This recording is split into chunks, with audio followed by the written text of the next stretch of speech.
साथियों नमस्कार। आज के सेशन में हम धर्मों के बारे में बात करने वाले हैं। हम देखेंगे कि किस प्रकार से दुनिया के विभिन्न हिस्सों में अलग अलग धर्म जो हैं उनकी उत्पत्ति होती है। उनकी उत्पत्ति के विषय में किस प्रकार की किंवदंतियाँ, किस प्रकार की जो कथाएं हैं वो प्रचलन में हैं, किस प्रकार के मत इसके संदर्भ में प्रचलित हैं। साथ ही साथ विभिन्न धर्मों की जो मान्यताएं हैं उनका तार्किक आधार क्या है या उनके संबंध में किस प्रकार के मत प्रचलित हैं। जैसे कि संडे, पूरे विश्व में जो संडे की छुट्टी की जाती है उसके पीछे क्या कॉन्सेप्ट है, किस प्रकार की धार्मिक मान्यता है, कौन से धर्म से ये धार्मिक मान्यता चालू हुई और पूरे विश्व में फिर ये फैल गई। इसी प्रकार जो यहूदी लोग हैं, ईसाई लोग हैं और मुस्लिम लोग हैं वो बलि या कुर्बानी में क्यों विश्वास करते हैं, इसके पीछे की क्या कहानी है। साथ ही साथ मुस्लिम धर्म में जैसा आप देखते हैं शवों को कब्र में दफनाया जाता है, तो इसके पीछे क्या मान्यता है कि क्यों शवों को कब्र में दफनाया जाता है, उन्हें जलाया क्यों नहीं जाता, इसके पीछे की क्या कहानी है। और इसी के साथ आज के घटनाक्रम से इन सभी मान्यताओं को हम जोड़ने का प्रयास करेंगे कि किस प्रकार से इस्लाम, यहूदी और ईसाई धर्म के जो विवाद हैं वो संबंधित हैं आज के विवाद से, जो कि आपको खबरों में सुनने को मिल रहा है, इजराइल और फिलिस्तीन का विवाद। तो आइए सभी चीज़ों को समझने के लिए हम एक कहानी का प्रारंभ करते हैं। और ये जो हमारी कहानी प्रारंभ होती है वो आज के समय से हजारों वर्ष पूर्व से प्रारंभ होती है। तो समय के चक्र को थोड़ा सा हम समझ लेते हैं। देखिए आज जो हमारा वर्ष चल रहा है वो है 2023 ईस्वी, 2023 ईस्वी या 2023 एडी। ठीक है, अब ये एडी क्या है, सबसे पहला प्रश्न है कि ये एडी या ईस्वी क्या होता है। तो जीरो ईयर जो माना जाता है, जीरो जो वर्ष माना जाता है वो किसको माना जाता है, उस वर्ष को माना जाता है जब ईसा मसीह में, ईसाई धर्म के अनुसार ईसा मसीह का जब जन्म हुआ उस वर्ष को जीरो वर्ष माना जाता है। और उसके बाद के वर्षों को क्या लिखा जाता है, एडी या ईस्वी लिखा जाता है। और उससे पहले के वर्षों को ईसा पूर्व या बीसी लिखा जाता है। तो हम जो बात कर रहे हैं वो बात कर रहे हैं बीसी की, यानी आज से हजारों वर्ष पूर्व की हम बात कर रहे हैं। और पूरी चर्चा प्रारंभ करने से पहले आपको तीन चीजें ध्यान रखनी है कि जो ये बीसी वाला इरा था यानी ईस्वी पूर्व वाला जो इरा था, इस इरा में यहूदी धर्म की उत्पत्ति होती है। और जो जीरो ईयर है उस वर्ष में ईसाई धर्म की उत्पत्ति होती है। और उसके पश्चात जो एडी वाले वर्ष हैं उनमें मुस्लिम धर्म की जाकर उत्पत्ति होती है। तो कहने का तात्पर्य क्या है, यहूदी धर्म की उत्पत्ति सबसे पहले हो जाती है, उसके पश्चात ईसाई धर्म की उत्पत्ति होती है और उसके पश्चात सबसे बाद में इन तीनों धर्मों में से मुस्लिम धर्म की उत्पत्ति होती है। अब कैसे सभी धर्मों की उत्पत्ति हुई उसको जानने के लिए हमें एक हजारों वर्षों पूर्व की सुनी सुनाई कहानी को देखना होगा। और वो कहानी क्या है, ऐसा विश्वास किया जाता है कि आज से हजारों करोड़ों वर्षों पूर्व धरती पर इंसान नाम की किसी प्रकार का जीव नहीं था, कोई इंसान पृथ्वी पर नहीं था, केवल दो ही इंसान थे। और वो दोनों इंसान भी कहाँ रहते थे, स्वर्ग में रहते थे। और स्वर्ग में एक प्रकार का गार्डन था, उस गार्डन को क्या कहा जाता था, गार्डन ऑफ ईडन कहा जाता था। जैसा क्रिकेट स्टेडियम का नाम आपने सुना है ईडन गार्डन, उसी तरह ईडन गार्डन का जो तात्पर्य होता है वो होता है स्वर्ग में स्थित बाग, स्वर्ग में स्थित बाग। तो स्वर्ग में एक बाग था, उस बाग में इंसान रहते थे, केवल दो ही इंसान रहते थे, उसके अलावा देवता वहाँ रहते थे। और इन इंसानों में से आदमी का जो नाम था वो था एडम, और जो महिला थी उसका नाम था ईव। तो ये एडम और ईव नाम की जो जोड़ी है वो स्वर्ग में भ्रमण करती थी। देवताओं ने इन्हें परमिशन दे रखी थी कि आप यहाँ पर रह सकते हो, लेकिन एक शर्त के साथ में देवताओं ने ये परमिशन दी थी। और वो शर्त क्या थी कि आप किसी भी पेड़ से फल तोड़ो, खाओ और आराम से इस बाग में घूम सकते हो, इस गार्डन ऑफ ईडन में घूम सकते हो। लेकिन एक हिदायत इनको दी गई थी ईश्वर के द्वारा, भगवान के द्वारा, कि आपको एक पेड़ के फल नहीं तोड़ने हैं, इस फल के पेड़ जो हैं वो आप मत तोड़ना। और इस फल को क्या कहा गया था, वर्जित फल कहा गया था। और ये फल था fruit of good and evil, अच्छाई और बुराई का जो फल है वो इनको नहीं चखना था। लेकिन जो ईव है, जो महिला है, उसने एक दिन एडम को कहा कि भगवान ने इस फल के बारे में, जैसा कि आप सभी लोगों को मालूम है जिस चीज़ के लिए मना किया जाता है उसके प्रति क्यूरोसिटी होती है। तो ईव की भी क्यूरोसिटी हुई कि क्यों भगवान ने ये फल हमें खाने के लिए मना किया है। तो ईव ने कहा एडम को और एडम ईव के कहने पर एडम ने वो जो फल है वो तोड़ लिया, और तोड़ के दोनों ने इस फल को क्या कर लिया, चख लिया। चखते ही पता लग गया किसको, ईश्वर को, और ईश्वर बड़े नाराज हुए और दोनों को कहते हैं कि मैंने तुम्हें मना किया था कि ये फल मत चखना, तुम आराम से गार्डन ऑफ ईडन में रह रहे थे, आराम से खा रहे थे, पी रहे थे, घूम रहे थे, लेकिन अब चूंकि तुमने ये फल चख लिया है इसलिए मैं तुम्हें ये श्राप देता हूं कि जाओ, अब धरती पे जाओ।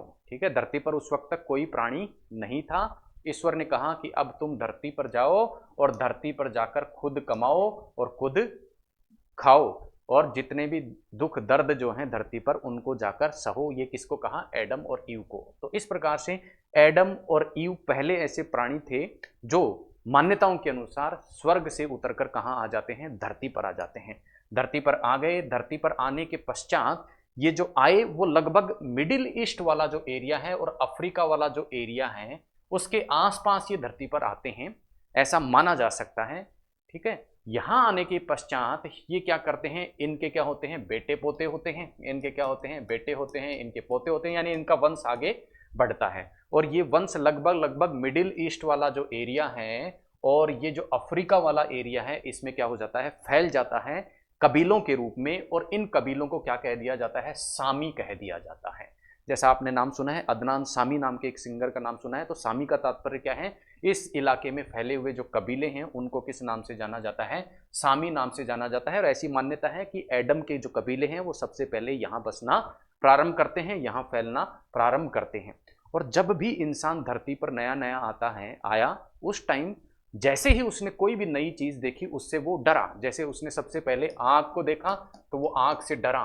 ठीक है, नदी के पानी को देखा तो नदी के पानी से डरा, तेज अंधड़ तूफान को देखा तो तूफान से डरा। तो जिससे वो डरा उसको इन इंसानों ने क्या कर लिया, एडम के जो वंशज थे उन्होंने क्या मान लिया, देवता मान लिया।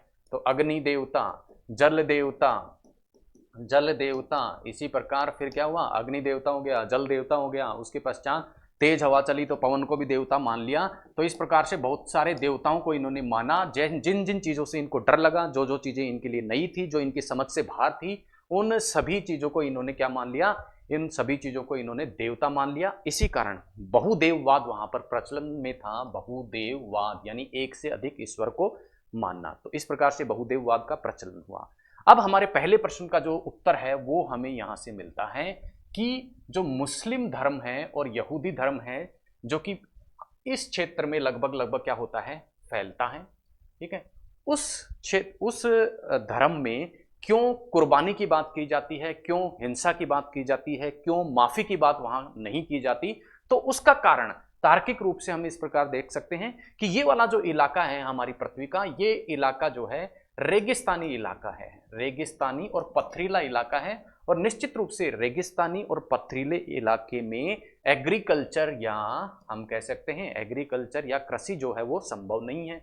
और चूंकि कृषि यहाँ पर संभव नहीं थी इसलिए भोजन पाने के लिए इन्होंने कृषि की जगह ज्यादा मात्रा में मांसाहार चालू किया और जानवरों को मारना प्रारंभ किया। इसीलिए इन धर्मों के जो सिद्धांत हैं उनमें हमें मांसाहार और हिंसा का जो पुट है वो देखने को मिलता है। तो इस प्रकार का अंदाजा कुछ हम यहाँ से देख सकते हैं इनके डिस्ट्रीब्यूशन के आधार पर। तो पहले प्रश्न का उत्तर हमें यहाँ से मिलता है कि क्यों कुर्बानी की प्रथा, क्यों मांसाहार की प्रथा इन धर्मों में प्रचलित है, यहूदी धर्म में और जो मुस्लिम धर्म है उसमें इस प्रकार की मान्यताएं क्यों प्रचलित हैं। तो ये बात हुई एडम के कबीलों की।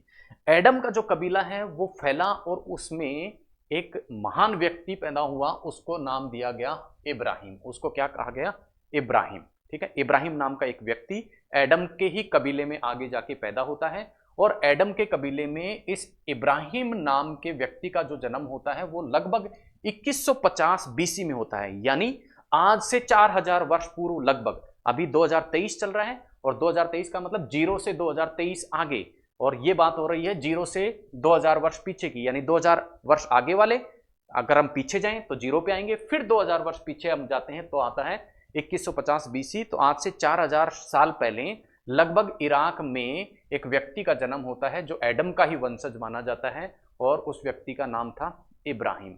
इब्राहिम का जो जन्म होता है वो इस इलाके में होता है, इराक वाले जो इलाका है उस इराक वाले इलाके में एक समर नाम की जगह होती है, समर नाम की जगह पर इसका जन्म होता है। और जन्म के पश्चात ये जो है ये आदमी विद्वान होता है, ये देखता है कि अलग अलग देवता जो हैं उनको मानने की हमें आवश्यकता नहीं है, उन देवताओं के ऊपर भी कोई एक देवता होगा, वो सबको कंट्रोल करता होगा। इसलिए इसने एकेश्वरवाद और मूर्ति पूजा का क्या कर दिया, विरोध करना प्रारंभ कर दिया। और बहुदेववाद की जगह अब क्या प्रचलन में आ जाता है, एकेश्वरवाद क्या हो जाता है, प्रचलन में आता है। बड़ा होता है, शादी करता है, दो पत्नियां तो इसकी खूब सारी थी, लेकिन मुख्य रूप से इसकी दो पत्नियां थी, एक तो हजरत और एक सारा। तो हजरत और सारा से ये शादी करता है, एकेश्वरवाद का उपदेश देता है और घूमता हुआ फिर सऊदी वाला जो क्षेत्र है वहां पर पहुंचता है, मक्का में पहुंच जाता है। और मक्का पहुंचने के पश्चात और भी ये घुमंतु जीवन जोते हुए अपने जीवन के अंतिम क्षणों में ये इजराइल का, जो आज के इजराइल का हेब्रान नाम की जगह है,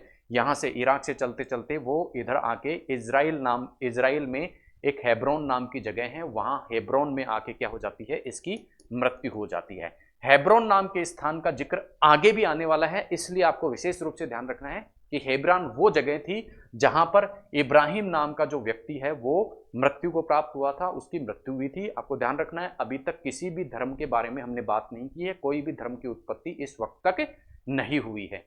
तो पहला पुरुष कौन सा हो गया, एडम एंड ईव, और उससे आगे जाके वंशज आता है कौन, इब्राहिम। अब किस प्रकार से इब्राहिम के जो वंशज हैं वो अलग अलग धर्मों से संबंधित हैं। तो देखिए, इब्राहिम की जैसा मैंने आपको बताया शादी होती है हजरत और सारा से, और हजरत और सारा से दो पुत्र इसको प्राप्त होते हैं। हजरत से जो पुत्र इसको होता है वो उसका नाम होता है इस्माइल, और सारा से जो इसको पुत्र रत्न की प्राप्ति होती है उसका नाम होता है इसहाक या इसहाक। फोटो में आपको दिख पा रहे हैं, दो इसके जो पुत्र हैं वो पैदा होते हैं, एक इस्माइल और एक इसहाक। इस्माइल हुआ हजरत से, इसहाक होता है किससे, सारा से।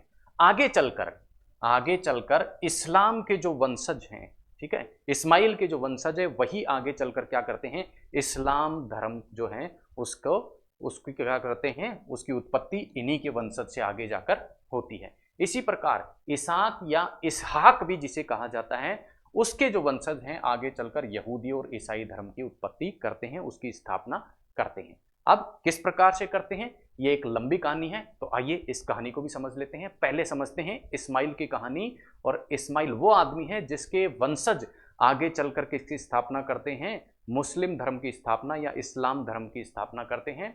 और कहानी इस प्रकार से है कि एक बार इब्राहिम को क्या होता है, स्वप्न आता है। पहले महान व्यक्तियों को स्वप्न में ईश्वर दिखते थे, तो इस इब्राहिम को भी स्वप्न आता है। देखिए आप फोटो में देख पा रहे हैं, चित्र में देख पा रहे हैं, इब्राहिम को स्वप्न में क्या दिखता है, ऐसी मान्यता है मुस्लिम, यहूदी और ईसाई धर्म तीनों में इस प्रकार की मान्यता है कि जो भी ईश्वर के प्रतिनिधि धरती पर होते हैं उन्हें ईश्वर सपने में दिखता है, और सपने में ईश्वर उन्हें एक फरिश्ते के माध्यम से दिखता है। वो फरिश्ता ईश्वर का पैगाम उन्हें सुनाता है, ईश्वर का पैगाम उन तक लेकर आता है। ऐसा ही एक फरिश्ता इब्राहिम के पास आता है पैगाम लेकर, और क्या कहता है कि आपका जो जन्म हुआ है वो धर्म को फैलाने के लिए हुआ है, आप कहाँ शादी वादी के चक्कर में और गृहस्थी के चक्कर में पड़ रहे हो, आप तो जाकर क्या करो, धर्म को फैलाओ। सुबह उठता है कौन, इब्राहिम, सुबह उठते ही अपनी पत्नियों को ये बुलाता है, सारा को और हजरत को बुलाता है और कहता है कि अब मेरा काम जो है वो समाप्त हो गया है यहाँ का, अब मैं धर्म की राह पर जाऊंगा, धर्म को फैलाऊंगा। तो हजरत और सारा कहती है कि आप चले जाओगे तो पीछे से इस्माइल और इसहाक का क्या होगा, इन्हें कौन पालेगा। तो जो इब्राहिम है वो कहता है कि ईश्वर ही सब सही करेगा, ईश्वर ही इनको पालेगा। बहरहाल जो ऐसा कहकर जो है इब्राहिम चला जाता है धर्म के मार्ग पर, धर्म को फैलाने के लिए उस उद्देश्य के साथ में वो वहां से निकल जाता है। निकलने के पश्चात एक दिन होता है जब इस्माइल को क्या होती है, प्यास लगती है, बड़ी तेज इस्माइल को प्यास लगती है। अभी इस्माइल क्या है, एक छोटा बच्चा ही है, इस प्रकार आप गोदी में देख पा रहे हो, छोटा सा बच्चा है इस्माइल, और इसकी जो माँ है उसकी गोदी में है, और गोदी में इसको बहुत तेजी से क्या लगती है, प्यास लगती है, और ये क्या करने लग जाता है, रोने लग जाता है। रोने लग जाता है तो इसकी जो माँ होती है वो क्या करती है, इसकी माँ जो हजरत जो कि इसकी माँ है, जब इसकी प्यास के कारण ये रोता है तो इस बच्चे को चुप कराने के लिए पानी की तलाश में इधर उधर भागती है। और पानी की तलाश में जब वो इधर उधर भागती है तो दो पहाड़ियों पर वो राउंड लगाती है। और वो राउंड कैसे लगाती है, 4 बार एक पहाड़ी पर चढ़ती है और 3 बार एक पहाड़ी पर चढ़ती है, तो कुल मिलाकर 7 राउंड ये लगाती है। और 2 पहाड़ियां जिन पर ये चढ़ती हैं उनमें से एक पहाड़ी का नाम था सफा और दूसरी पहाड़ी का नाम था क्या, मरवा। तो इन सफा पहाड़ियों पे एक बार चढ़ती है, एक बार उतरती है, चढ़ती है, उतरती है, किसके खोज में? पानी की खोज में। इस तरह से 7 बार ये ऐसा करती है। परंतु ये देखती है जैसे ये पहाड़ी से नीचे उतरकर आती हैं तो पानी का एक झरना जो है वो फूटता हुआ इसे दिखाई देता है जमीन में से, जहां पर इस्माइल लेटा हुआ है। देखिए आप यहाँ चित्र के माध्यम से आप देख पाते हैं कि यहाँ ये बच्चा जहां पैर पटकता है वहां से एक पानी का झरना फूट जाता है धरती में से।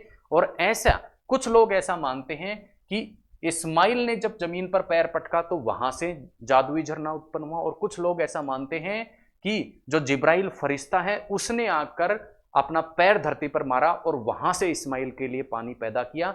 और इन मान्यताओं के आधार पर आज की तारीख में मुस्लिम समुदाय इस जगह को आब ए जमजम के रूप में पहचानता है। और ये जगह स्थित कहाँ है? मक्का में। यानी ये सारी बातें कहाँ हो रही हैं? सऊदी अरब में मक्का नाम की जो जगह है वहां पर ये सारी घटनाएं घटित होती हैं। और आगे चलकर यहीं पर जो काबा मस्जिद है वो मोहम्मद पैगंबर के द्वारा बनाई जाती है। अभी नहीं, अभी तो यहां से सिर्फ पानी उत्पन्न हुआ है, आब ए, और इस पानी को क्या कह दिया? आब ए जमजम। आब ए जमजम, जमजम का तात्पर्य होता है पानी, अमृत जैसा पानी। तो इस प्रकार से अमृत का जो एक कुआं है उसके रूप में इसको मान्यता दी जाती है। आब ए जमजम या वेल ए जमजम इसको कहा जाता है, जमजम वेल इसे कहा जाता है, ऐसा कुआं जिसका पानी अमृत के समान है। और यहां जाकर बाद में, अभी नहीं, बाद में हम देखेंगे कब ये सब हुआ, मोहम्मद पैगंबर ने आगे जाकर यहाँ पर क्या बनाई? काबा मस्जिद जो है वो बना दी थी। तो ये थी इस्माइल की कहानी। इस्माइल के वंशजों ने आगे चलकर, बाद में हम बात करेंगे, आगे चलकर इस्माइल के वंशजों ने किस प्रकार से इस्लाम धर्म की स्थापना की। अभी इस्लाम धर्म की भी उत्पत्ति नहीं हुई है और ना ही यहूदी धर्म की यहाँ पर उत्पत्ति अभी हुई है। दूसरा पुत्र जो है उसकी भी हम बात करेंगे, लेकिन उससे पहले इसी बीच जो इब्राहिम जो कि धर्म यात्रा पे गया हुआ था वो वापस लौट आता है, वापस लौटता है, वापस लौट के वो सो रहा होता है और उसे तो वही फिर से सपना आता है। और अब की बार सपने में क्या देखता है? फिर से फरिश्ते को देखता है। कौन देखता है? इब्राहिम।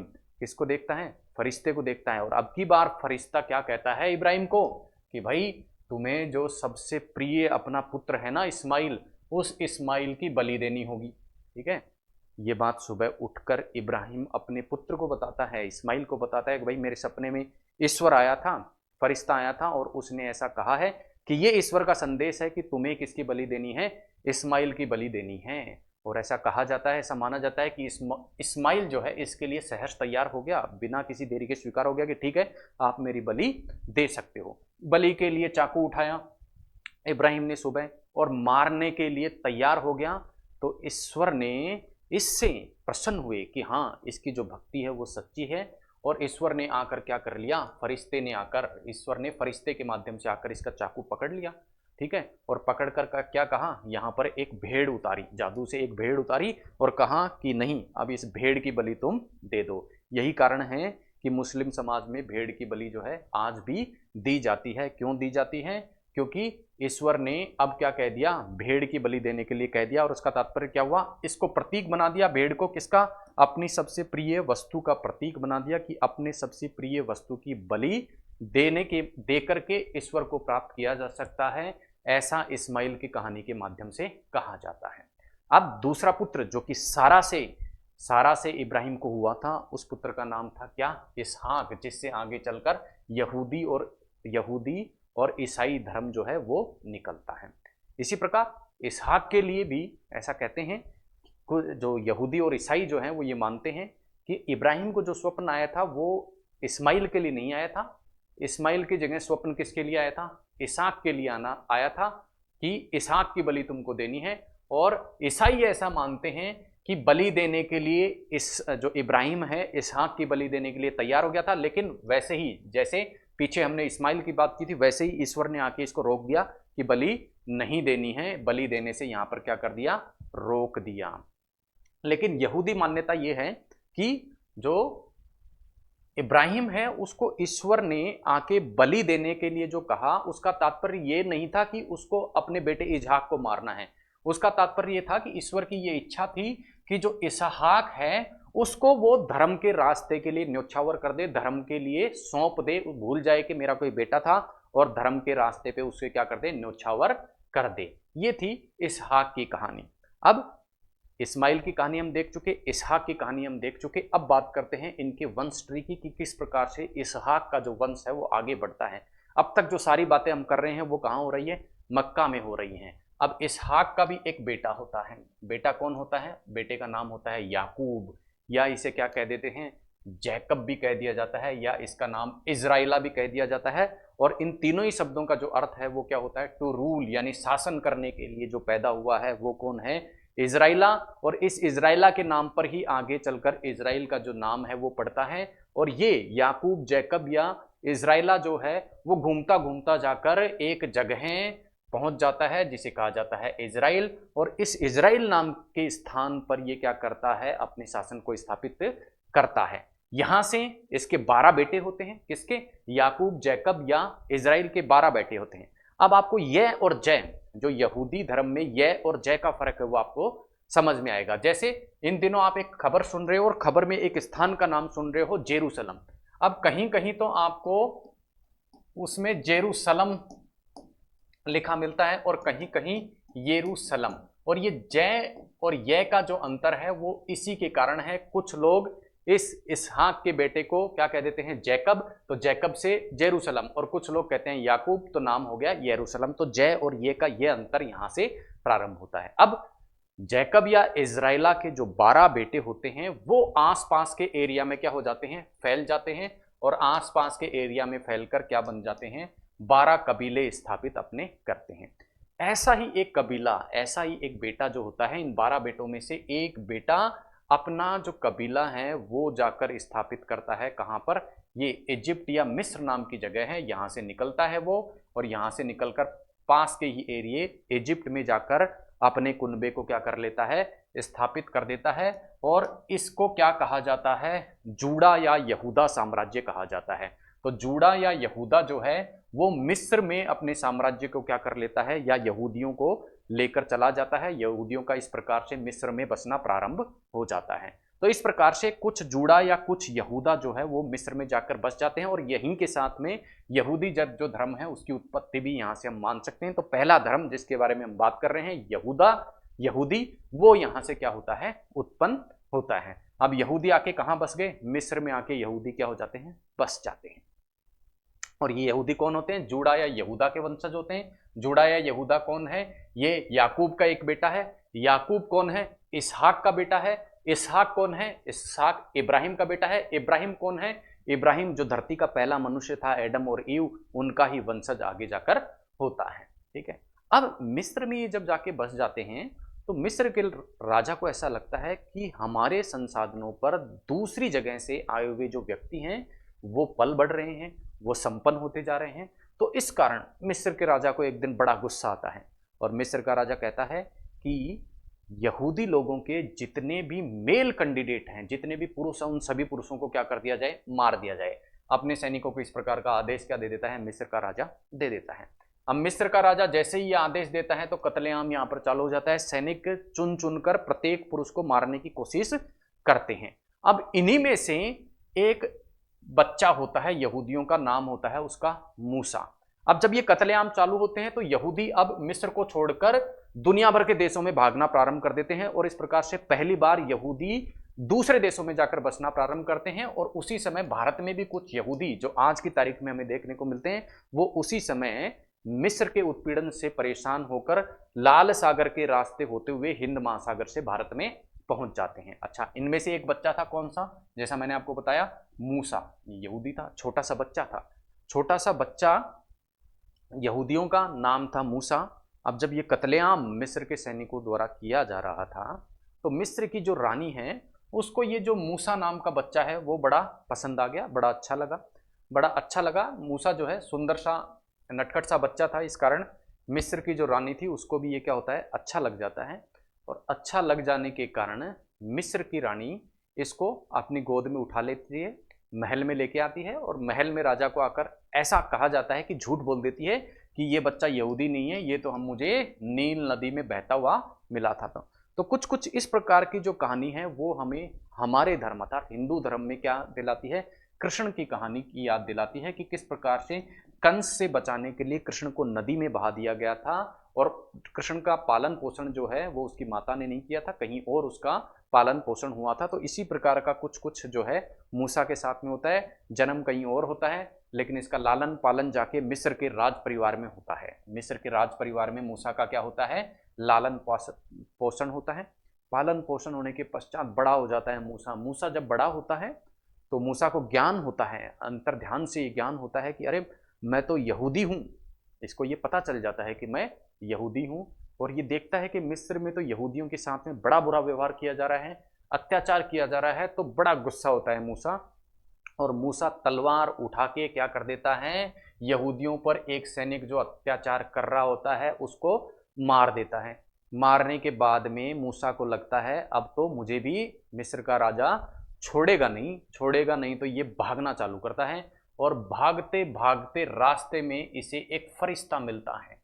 फरिश्ता कैसे मिलता है, झाड़ियों में आग जल रही है, आग के पीछे एक फरिश्ता इसे दिखाई देता है, आग के पीछे इसे ईश्वर दिखाई देता है, और वो ईश्वर होता है, उसे मान्यताओं के अनुसार गॉड ऑफ बर्निंग बुश कहा जाता है। गॉड ऑफ बर्निंग बुश क्यों, क्योंकि झाड़ियों के पीछे पीछे जलता हुआ वो देवता उसे दिखाई दे रहा था। रास्ते में रोकता है किसको, देखिए चित्र के माध्यम से आप देख सकते हैं, ये देवता जो है वो रोकता है रास्ते में किसको, ये जो भागता हुआ मूसा है उसको रोकता है कि बेटे रुको, कहाँ जा रहे हो तुम्हें तो क्या करना है, अपने जितने भी भाई बंद जो मिस्र में अटके हुए हैं उनको अपनी मूल जगह पर पहुंचाना है। तो ये फरिश्ता ये तो कह देता है कि मूल जगह पर पहुंचाना है, लेकिन ये बताता नहीं है कि तुम्हारी जो मूल जगह है वो कौन सी है, ठीक है। और कहता है कि तुम्हारी एक लैंड ऑफ प्रॉमिस है, प्रॉमिस्ड लैंड है, उस प्रॉमिस्ड लैंड पर तुझे तो सारे यहूदियों को लेकर जाना है, तू अकेला कहाँ भागकर जा रहा है। पता बताता नहीं है, मूसा को पता नहीं बताता है। पता नहीं बताता है तो मूसा वापस चला जाता है। अब मूसा कहता है कि भाई मुझे ज़्यादा बोलना नहीं आता, तो मैं जाके मेरे भाई बहनों को समझाऊंगा कैसे, तो मेरा जो भाई है उसको कहो, उसको भी आप स्वप्न में आओ और कहो कि वो यहूदियों को समझाए। तो उसका भाई जो होता है वो वाकपटु होता है, तो कहता है ठीक है, तेरे माध्यम से मैं तेरे भाई को समझा देता हूं और तेरा भाई यहूदियों को तैयार कर लेगा। वापिस लौट जाता है मूसा, कहां पर, मिस्र में ही लौट जाता है। और मिस्र के राजा को कैसे कहता है कि भाई देखो हमारे जितने भाई बंधु हैं यहूदी हैं उनको लेकर मैं जाऊंगा, और ऐसा मेरे को ईश्वर ने आदेश दिया है। और यहूदियों का जो ईश्वर है उसका नाम क्या है, याहवे। ऐसे कहता है याहवे ईश्वर ने मुझे कहा है कि मुझे मेरे भाई बंधों को लेकर वापस जाना है, तो मेरे भाई बंधों को मेरे को दो और हमें जाने दो। अब मिस्र का जो राजा कहता है, हंसता है किसके ऊपर, इस मूसा के ऊपर, कि कौन याहवे, मैं किसी याहवे वाइवे को नहीं जानता, क्योंकि ये तो यहूदियों का ईश्वर था। तो ये जाके वापस बताता है फरिश्ते को, कौन, मूसा, कि भाई राजा तो ऐसे कह रहा है कौन याहवे। तो याहवे बोलता अच्छा कौन याहवे। तो याहवे क्या करता है, अपना प्रकोप चालू करता है, और मिस्र में एक साथ 10 प्लेग जो हैं वो लगातार जो है वो मिस्र में आते हैं, और बहुत सारे लोग जो हैं वो मर जाते हैं उस प्लेग से। तो अब मिस्र का जो राजा है उसको समझ में आ जाता है कि कौन याहवे, कौन ईश्वर, उसको ये बात समझ में आ जाती है। वो मूसा को बुलाता है, मूसा कहता है भाई तुम ले जाओ अपने भाई बंदों को आराम से, और हमारा जो पीछा है वो छोड़ो, हमारा जो प्लेग है उससे पीछा छुड़ाओ, ऐसे ले जाने के लिए कह देता है। और मूसा अपने भाई बंदों को लेकर चलता है, वहां से निकल जाता है। और जब इस प्रकार की जो यात्रा की जाती है किसकी तरफ, लैंड ऑफ प्रॉमिस की तरफ, प्रॉमिस लैंड की तरफ जब यात्रा की जाती है तो उसे किस नाम से जाना जाता है, एक्सोडस के नाम से जाना जाता है। एक्सोडस का तात्पर्य है मुक्ति का मार्ग। तो इस प्रकार से पहली जो एक्सोडस की यात्रा है वो मूसा अपने नेतृत्व में अपने जितने भी यहूदी भाई बंधु हैं उनको लेकर इस प्रकार से चल पड़ता है। अब आपको तस्वीर में एक समुद्र, यहाँ दोनों ओर ये जो मार्ग है, इस मार्ग के दोनों और बीच में क्या मिलता है, समुद्र मिलता है। अब प्रोमिस लैंड कहाँ है इसका पता तो मूसा को ईश्वर ने बताया नहीं था, मूसा तो अपने हिसाब से चल पड़ा, बीच में समुद्र आता है। अब क्या करे, तो अब मूसा क्या करता है, इस समुद्र को क्या कर देता है, 2 भागों में बांट देता है, और बीच में से एक रास्ता अपने भाई बहनों के लिए निकलने के लिए बना देता है। और ये कुछ कुछ हिंदू धर्म की उस कहानी से मिलती जुलती है, जिसमें जब श्री राम सीता का अपहरण रावण के द्वारा कर लिया जाता है, और जब श्रीलंका श्री राम को जाना होता है तो किस प्रकार से पत्थरों के माध्यम से पुल वहां हनुमान जी बना देते हैं, उसी की से मिलती जुलती इस प्रकार की ये कहानी है। तो 2 इंसिडेंट्स हमें यहाँ हिंदू धर्म की मान्यता के मिलते जुलते दिखाई दिए। एक तो मूसा किस प्रकार से नदी में बहता हुआ इसको दिखाया गया है, नील नदी में, वो कृष्ण जी की समानता में मिलती है। इसी प्रकार श्री राम की मान्यता मिलती है, श्री राम की जो मान्यता है उससे समानता मिलती है कि किस प्रकार मूसा ने समुद्र में से रास्ता बना दिया। ठीक है, तो इस प्रकार से मूसा चमत्कार के माध्यम से इन सभी लोगों को पहुंचा देता है। कहां पे? मक्का। कहां पहुंचा दिया भाई? मक्का पहुंचा दिया। तो मक्का को ये प्रॉमिस लैंड समझ लेते हैं कि हमारी जगह आ गई, यहीं से हम उत्पन्न हुए थे, यही हमारी जगह है, ये प्रॉमिस लैंड हमारी आ गई, इस प्रकार से ये मानता है। तो ये एक्सोडस में ये कहां से निकलते हैं? इजिप्ट से निकलते हैं, और इजिप्ट से निकलकर ये होते होते होते होते कहां? यहां सऊदी अरेबिया में मक्का नाम की जो जगह है वहां पर इस प्रकार से ये पहुंच जाते हैं और वहीं को प्रॉमिस लैंड समझ लेते हैं। और यहां पहुंचने के पश्चात मूसा को एक और सपने आते हैं। मूसा को बहुत सपने आते हैं और उसमें ईश्वर दिखता है सीधा उनको। अब ईश्वर अब की बार दिख के क्या कहता है? उसको 10 आदेश देता है। कहता है कि भाई ये 10 आदेश है, ये तुझे पालन करने हैं, और तेरी जितनी भी प्रजाति है उस सभी को ये 10 आदेश बता देना, ये सबको पालन करने हैं। और इन 10 आदेशों को एक लकड़ी पे तू अंकित करवाना, और अंकित करने के बाद उसको लकड़ी के संदूक में रखना और एक पवित्र जगह पर ले जाके रख लेना। ऐसा मूसा को कौन कहता है? ईश्वर कहता है। और इन्हीं 10 कमांडेंट में से एक जो कमांडेंट, एक जो आदेश है वो ये है कि सभी लोगों को वीक में एक दिन क्या करना है? धर्म के काम करने हैं। अपने जो रूटीन के काम है उन सबको छोड़ देना है और धर्म के काम आप लोगों को करने हैं। और यहूदी इस दिन के लिए संडे को चुनते हैं, और तभी से जो संडे है वो प्रचलन में आता है। वीक में एक दिन की छुट्टी करके धार्मिक कार्य करने का कॉन्सेप्ट जो है उससे संडे की शुरुआत हुई थी, जो विश्व में बाद में सब जगह फैल गया। तो ये था हमारा आज एक प्रश्न जो शुरू में हमने देखा था कि संडे किस प्रकार से जो है उसकी उत्पत्ति होती है। तो संडे की उत्पत्ति का जो मूल है वो इन 10 कमांडेंट या 10 आदेश, 10 आदेशों में छुपा है, जो किसके द्वारा दिए गए थे? ईश्वर के द्वारा मूसा को प्रदान किए गए थे। तो मूसा ने ये 10 कमांडेंट ले लिए। अब मूसा जब मरने वाला होता है तो मूसा को एक और सपना आता है, और एक और सपना, अच्छा मूसा जो है वो रुकता नहीं है एक जगह, वो अब यहाँ सऊदी अरब पहुंचा था मक्का में, यहां से पहुंचता पहुंचता और आगे ये घूमता हुआ इस तरफ क्या होता है? उस तरफ जाता रहता है। ठीक है, और यहां जब वो पहुंचता है तो यहां जाके जब वो मरने वाला होता है तो उसे एक और सपना आता है। सपना क्या आता है? कि भाई हमारा जो प्रोमिस लैंड है वो तो मक्का नहीं है, वो प्रोमिस लैंड हमारा कौन सा है? ये इजराइल नाम का जो देश है, जेरूशलम, जहां हमारे इजराइला नाम का जो व्यक्ति है उसने यहीं तो हमारे राज्य की स्थापना की थी, यहीं तो हमारे बाकी के भाई जो बंधु हैं वो रहते हैं।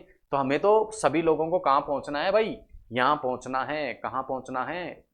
जेरूशलम में पहुंचना है, इजराइल में पहुंचता है। तो प्रॉमिस लैंड के रूप में इस बार सही जगह मूसा को दिख जाती है, और मूसा को सही जगह दिखने के पश्चात यहां पर आगे जाकर क्या होती है?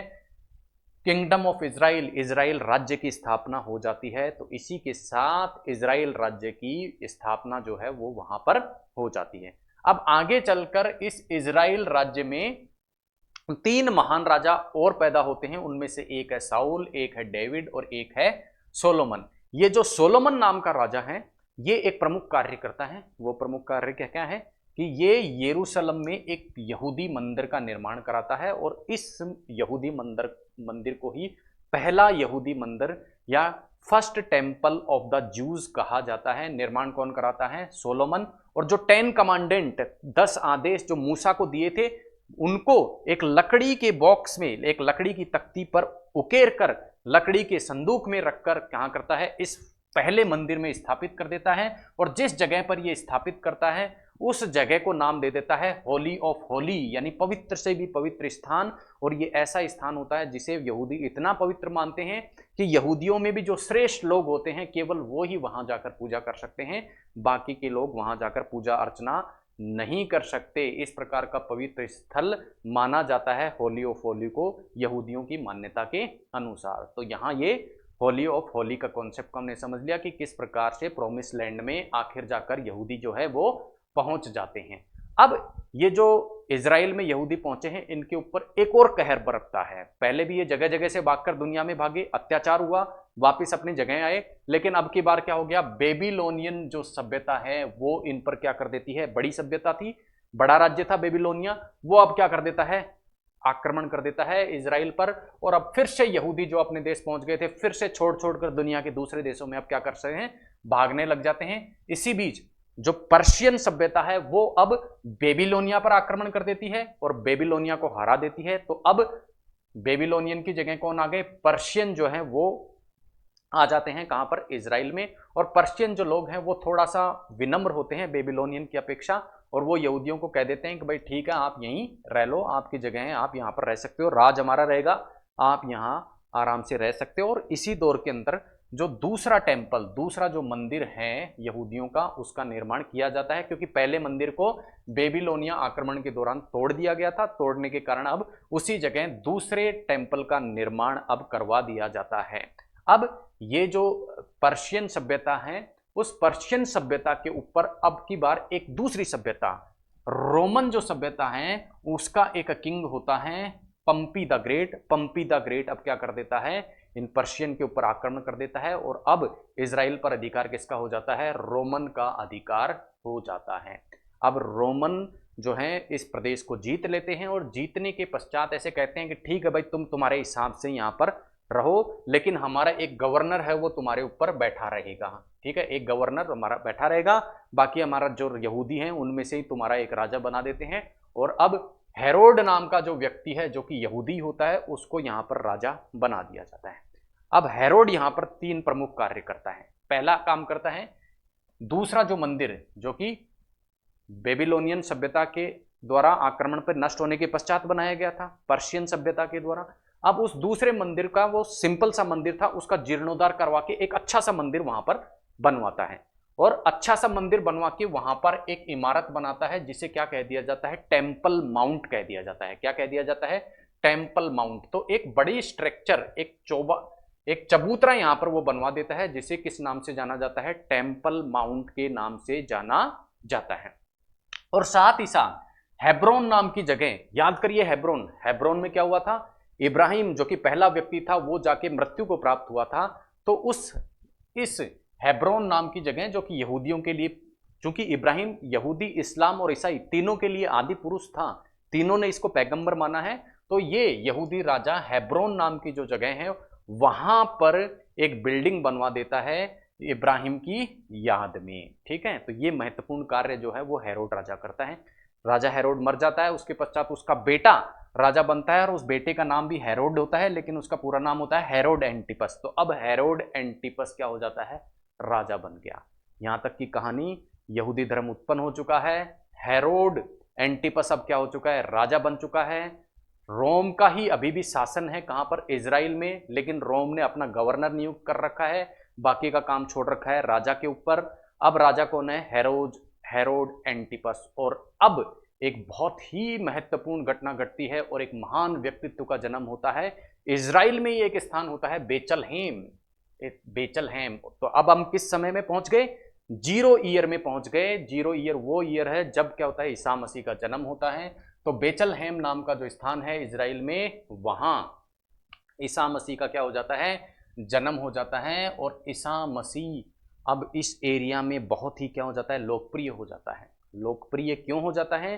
क्योंकि ईसा मसीह क्या करता है? चमत्कार दिखाता है, अपने उपदेश देता है, चमत्कार दिखाता है। क्या चमत्कार दिखा देता है? पानी को शराब बना देता है, वाइन बना देता है। मिट्टी का पक्षी है, उसमें जान फूंक देता है। कोई भी जो व्यक्ति मरा हुआ है उसको क्या कर देता है? जिंदा कर देता है। तो इन सभी कारणों के कारण जो प्रसिद्धि है किसकी? ईसा मसीह की, वो बहुत ज्यादा हो जाती है। किसमें?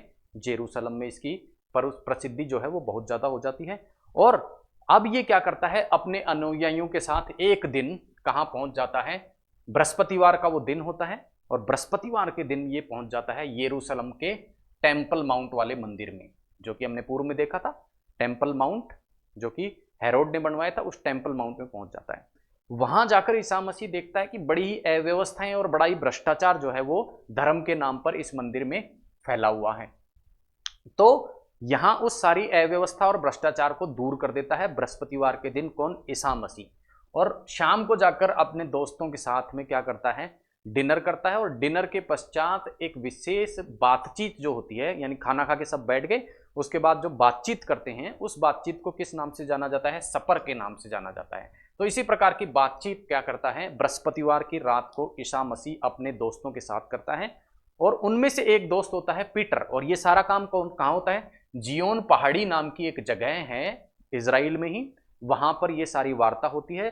और चूंकि ये लास्ट बार कर रहा है, की जा रही है, शुक्रवार के दिन सूली पर चढ़ा दिया जाता है किसको, ईसा मसीह को, तो ये इसका लास्ट भोजन था और इसीलिए इसे लास्ट सपर के नाम से जाना जाता है। इतिहास में ये लास्ट सपर के नाम से फेमस है। अब यहां ईसा मसीह का एक दोस्त होता है, ये वाला पीटर, पीटर नाम का एक दोस्त होता है। और ईसा मसीह को पहले से आभास था कि कल मेरी जो है मुझे सूली पर चढ़ाया जाने वाला है, इसलिए मजाक में ये पीटर को कहता है कि भाई पीटर, तुम्हें कल पूछा जाएगा कि क्या तुम ईसा मसीह को जानते हो, तो तुम मना करोगे। तो पीटर हंसता है कि मैं मना क्यों करूंगा, लेकिन अगले दिन उसकी चेतना शून्य हो जाती है पीटर की, और पीटर वास्तव में मना करता है और फिर हमेशा के लिए उस घटना के लिए पश्चाताप करता है। इसे पीटर का पश्चाताप या रिपिटेंस ऑफ पीटर के नाम से जाना जाता है।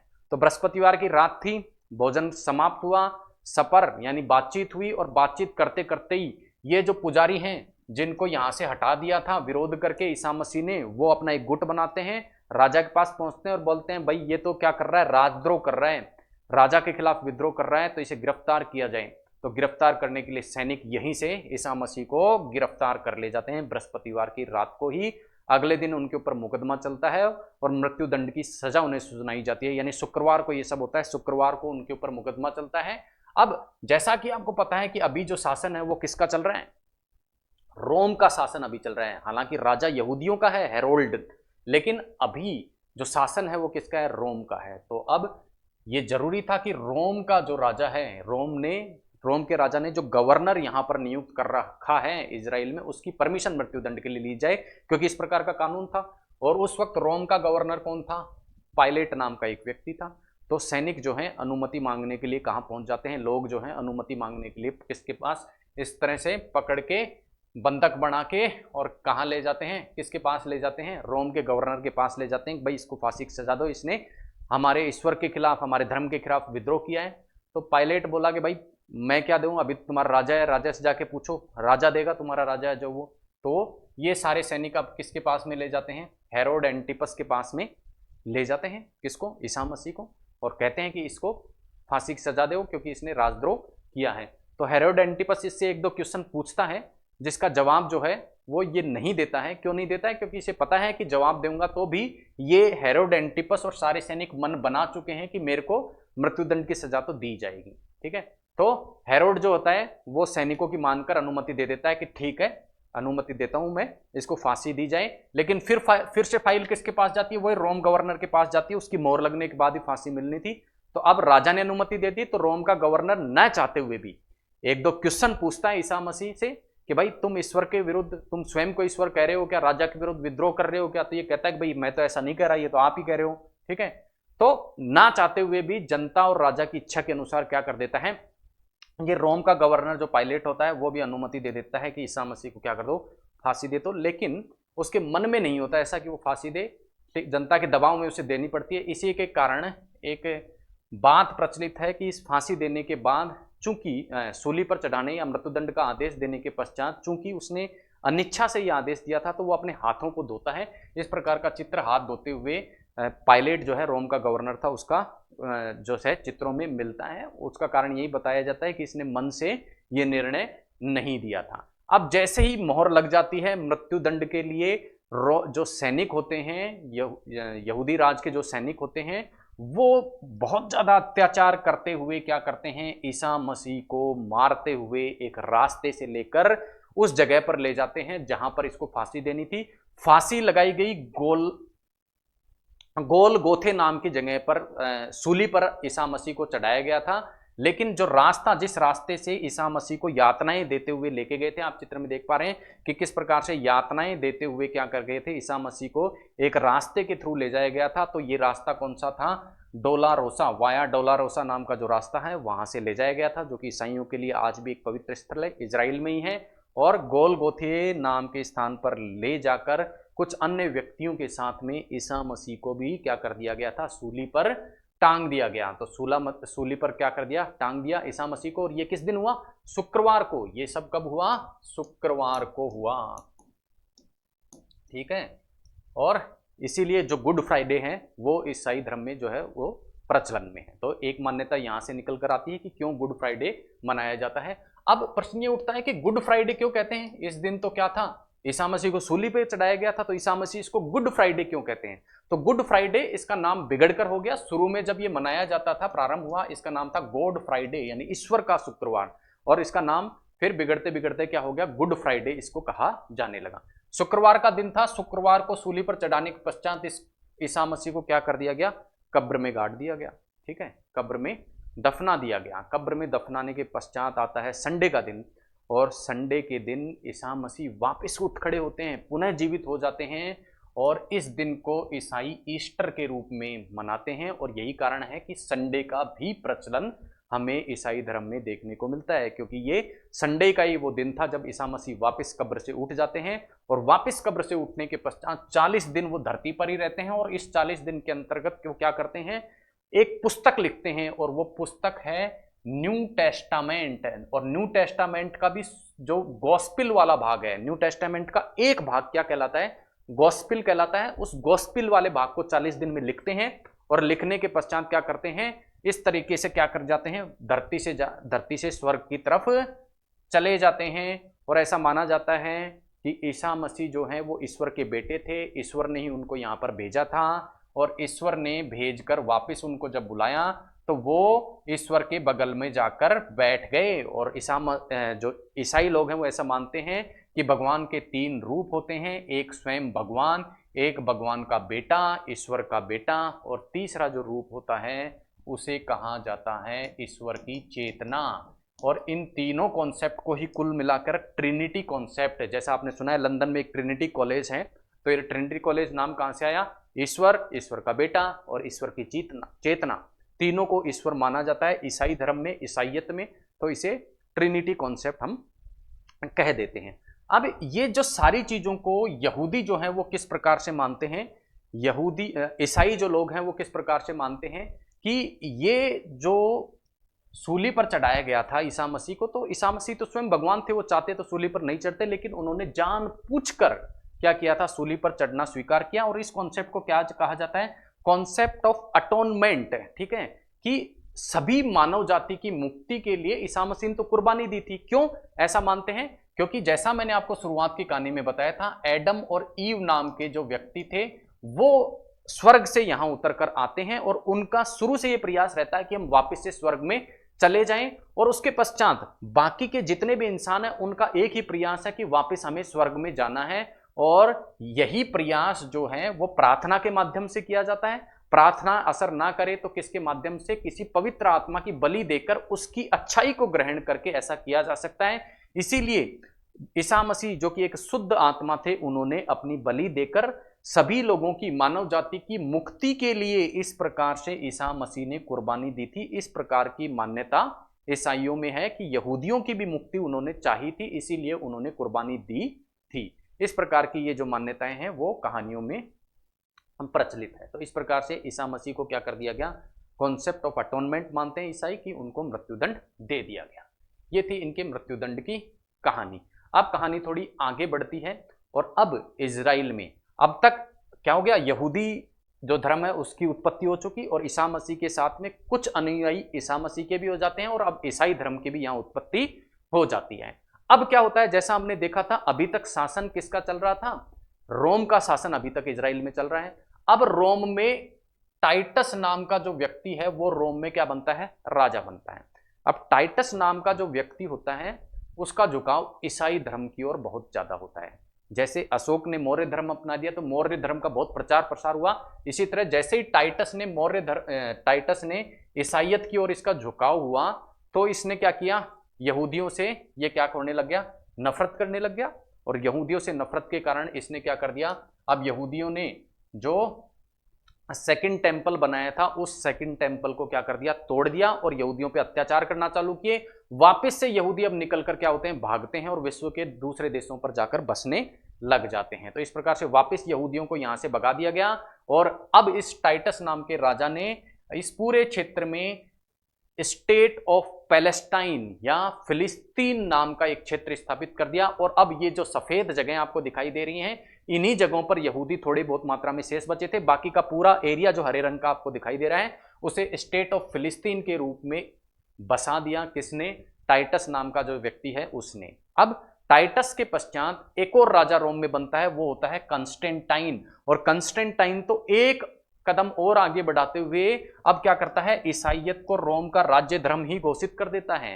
अब राज्य धर्म जब ईसाइयत को घोषित कर दिया तो स्वतः ही उसका प्रचार प्रसार होगा। क्यों? क्योंकि जैसे जैसे रोम का साम्राज्य बढ़ेगा वैसे वैसे वहां धर्म कौन सा होगा, ये ईसाइयत धर्म का ही क्या होगा, प्रचार होगा। और एक और काम ये कॉन्स्टेंटाइन करता है, ये राजा करता है, और वो काम क्या कहता है, गोलगोथे नाम का जो स्थान है, याद करें गोलगोथे वो स्थान था जहां पर ईसा मसीह को सूली पर लटकाया गया था। वहां पर एक होली सपुल्चे नाम का जो चर्च है वो किसके द्वारा बना दिया जाता है, वो बना दिया जाता है इस रोम के राजा के द्वारा। तो इस प्रकार के रोम के राजाओं द्वारा कुछ कार्य किए जाते हैं। अब ये तो बात हो गई यहूदी और ईसाइयत की। अब दूर एक स्थान है, हमने बात की थी शुरू में इस्माइल की। अब इस्माइल का एक वंशज, ये सब चल रहा था, इससे पीछे का सारा काम चल रहा था इजराइल में। अब दूर एक स्थान है मक्का, जिसकी हमने शुरुआत में बात की थी। मक्का में इस्माइल का एक वंशज होता है मोहम्मद पैगंबर। मोहम्मद पैगंबर कहता है कि भाई मैं ईश्वर का प्रतिनिधि हूं धरती के ऊपर, मेरी बात को सुनो। और कहता है कि मुझे सपने में जिब्राइल नाम का एक फरिश्ता दिखा है और रमजान के महीने में वो दिखा था, इसीलिए मुस्लिमों में रमजान के महीने को क्या माना जाता है, पवित्र माना जाता है। ठीक है, अब इस रमजान के महीने में मोहम्मद पैगंबर ने क्या उपदेश देना प्रारंभ किया और कहा कि एक ही ईश्वर है और उस ईश्वर का प्रतिनिधि धरती पे क्या हूं, मैं हूं। अब उनकी इस बात से जो कुरैशी संप्रदाय था, मक्का में जो कुरैशी संप्रदाय था सऊदी अरब में, वो क्या हो गया, बहुदेववाद को मानता था, यानी एक से अधिक ईश्वर को मानता था और ये बात करता था एक ईश्वर की। तो इन दोनों में आपस में क्लैश होता है और क्लैश के कारण छोड़ के जाना पड़ता है पैगंबर को, क्योंकि कुरैशियों की संख्या यहाँ ज्यादा होती है।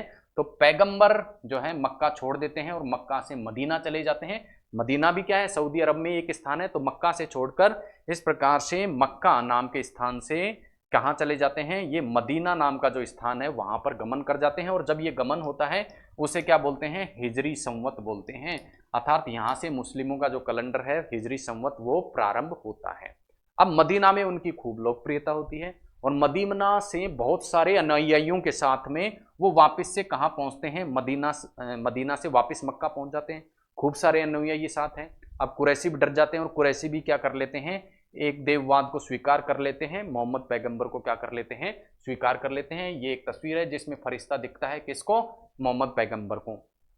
ठीक है, अब मोहम्मद पैगंबर जो है वो एक नाइट स्टोरी सुनाते हैं, नाइट जर्नी करते हैं। ठीक है, मुसलमानों के दो पवित्र ग्रंथ हैं, एक तो कुरान, ठीक है, और एक हदीस। कुरान जो होती है वो पैगंबर के द्वारा लिखी गई है, ठीक है, और पैगंबर के द्वारा सीधा ईश्वर ने जो आदेश दिए वो यूं का यूं लिख दिया गया, वो तो क्या है, कुरान। और उनका मतलब निकालकर उसको इंटरप्रिटेशन करने के लिए, इंटरप्रिटेट करने के लिए जो सुनाए गए, जो उपदेश दिए गए, इस कुरान की शिक्षाओं को इंटरप्रिटेट करने के लिए अपने अनुयायियों को जो उपदेश दिए गए, उन उपदेशों को क्या कहा जाता है, हदीस कहा जाता है। और हदीस में ऐसी मान्यता है कि एक जब हदीस दे रहे थे, जब उपदेश दे रहे थे मोहम्मद पैगंबर, तो अपने कुछ अनुयायियों को उन्होंने बताया कि मैं एक रात को बहुत लंबी यात्रा करके आया हूं, और उस यात्रा को नाइट जर्नी के रूप में उन्होंने संबोधित किया। और उन्होंने कहा कि इस नाइट जर्नी में मैं पहले तो क्या किया, पहले तो मैं यहां से चला, मक्का से चला, और ईश्वर ने सपने में आके मुझे कहा था कि मक्का से तुम कहां जाना, जो सबसे दूर की मस्जिद हो मक्का से वहां चले जाना।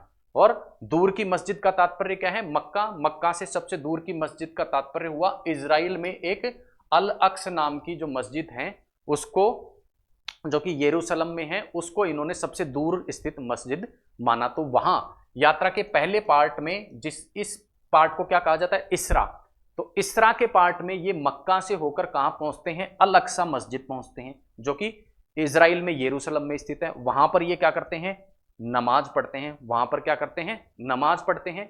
फिर नमाज पढ़ने के पश्चात ये क्या करते हैं, दूसरी यात्रा प्रारंभ करते हैं, और उस दूसरी यात्रा को कहते हैं मिराज। और इस मिराज यात्रा में उनके साथ में एक उड़ने वाला घोड़ा होता है, और उस घोड़े को कहा जाता है बुराक, जिसके पंख लगे हुए रहते हैं। इस घोड़े को जब तक ये नमाज पढ़ते हैं तब तक तो एक दीवार पर बांध देते हैं, और इस दीवार को आज के टाइम वेस्टर्न वॉल कहा जाता है। और मुस्लिम इसे घोड़ा बांधने के कारण क्या कहते हैं, बुराक की दीवार कहते हैं। क्या कहते हैं? बुराक की दीवार, बुराक वाल कहते हैं। बुराक वाल पे बुराक घोड़े को पैगंबर ने बांधा और बांधने के पश्चात नमाज पढ़ी। नमाज पढ़ने के पश्चात यहीं पर एक जगह है डोम ऑफ रॉक, जिसे किस नाम से जाना जाता है? ये वाला डोम ऑफ रॉक के नाम से जाना जाता है।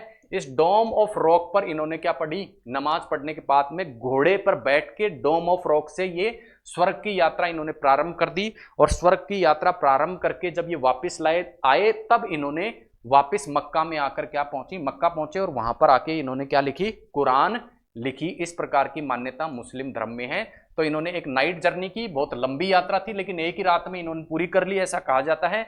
2 पार्ट थे यात्रा के, एक इसरा और एक मिराज। ठीक है, पहले जो मिराज इसरा वाला पार्ट है उसमें ये मक्का से कहां पहुंचे? यरूशलेम पहुंचे, अल अक्सा मस्जिद पहुंचे और यहां से फिर ये एक घोड़े पर बैठकर, बुराक घोड़े पर बैठ के कहां चले जाते हैं? डोम ऑफ रॉक के माध्यम से स्वर्ग में चले जाते हैं और वापस फिर मक्का में उतरते हैं। बुराक वाल मैंने आपको बताई दी। बुराक वाल वो वाल थी जिसे आज के टाइम पे वेस्टर्न वाल यहूदियों द्वारा कहा जाता है और इस वेस्टर्न वाल पर इन्होंने घोड़ा बांधा। उसके अलावा एक जगह और है डोम ऑफ चेन।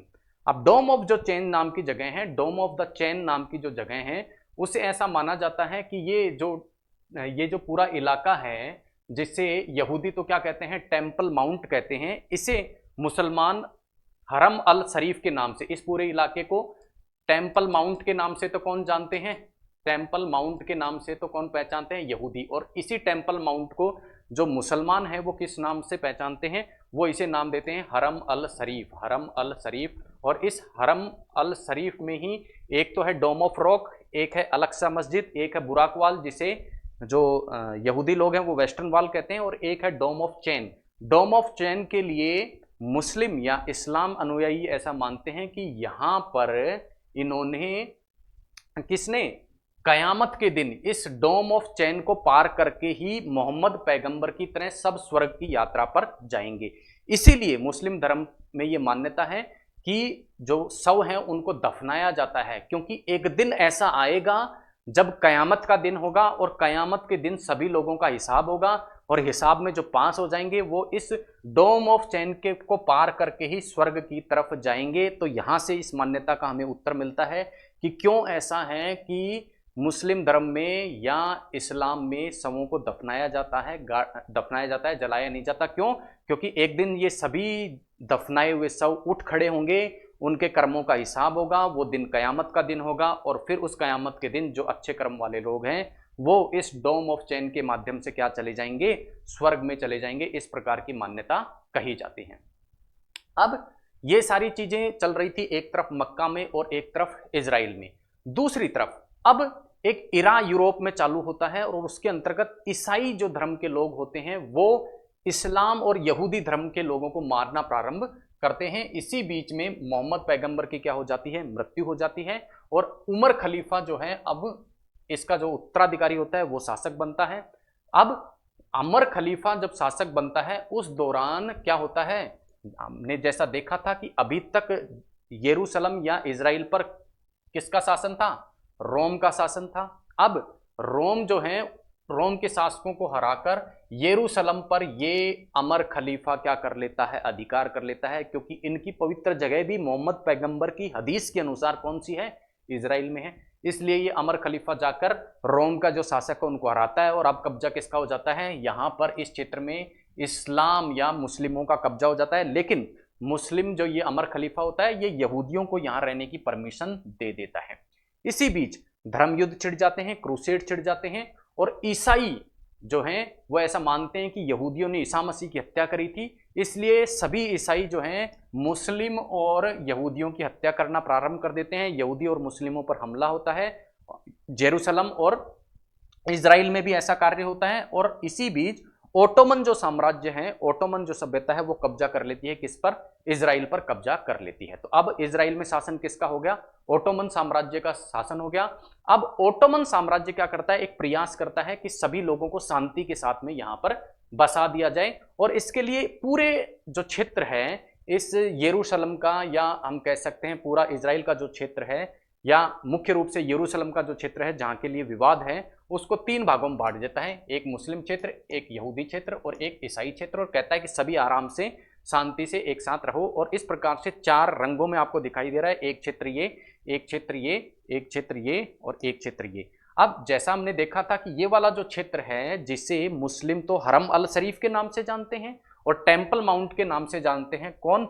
यहूदी। तो जो 3/4 पार्ट है वो किसके नियंत्रण में रहता है? मुस्लिम क्षेत्र के नियंत्रण में रहता है। और जो यहूदी इस वाल को, जिसको वेस्टर्न वाल कहा जाता है और मुस्लिमों के हिसाब से ये बुराक वाल है, इसका नियंत्रण जो है वो किस क्षेत्र में रहता है? यहूदी क्षेत्र में होता है। इस प्रकार का बंटवारा करने का प्रयास किसके द्वारा किया जाता है?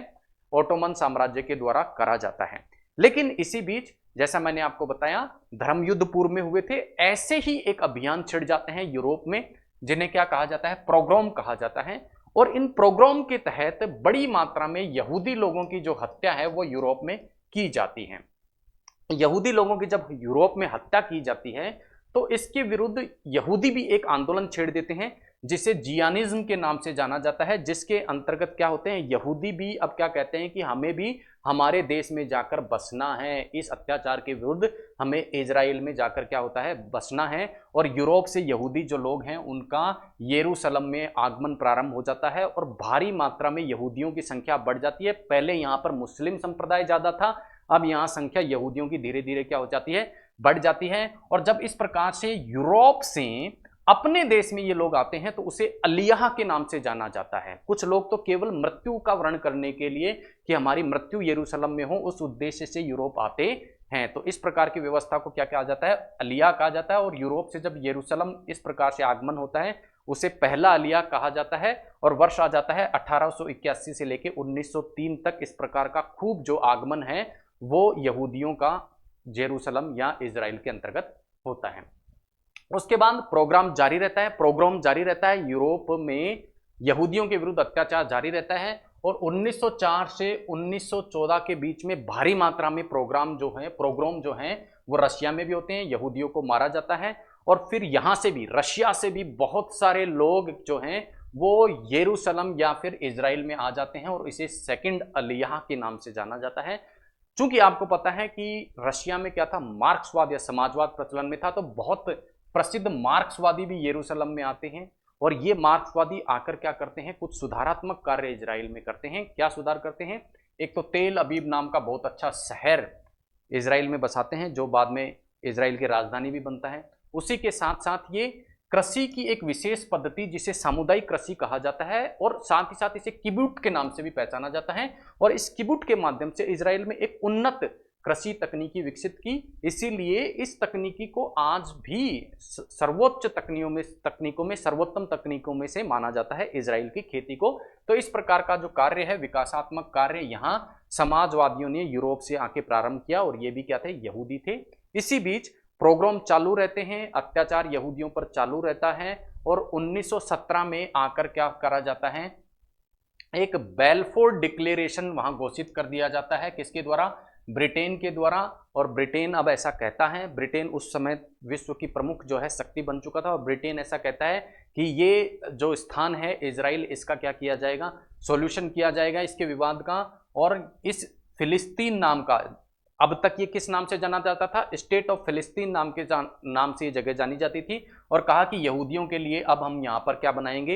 एक देश बनाएंगे। लेकिन इस देश का निर्माण इस प्रकार से किया जाएगा कि जो गैर यहूदी लोग, ईसाई या मुस्लिम लोग यहाँ पर रहते हैं, उनके अधिकारों को भी सुरक्षित रखा जाएगा। इस प्रकार की बात किसने कह दी?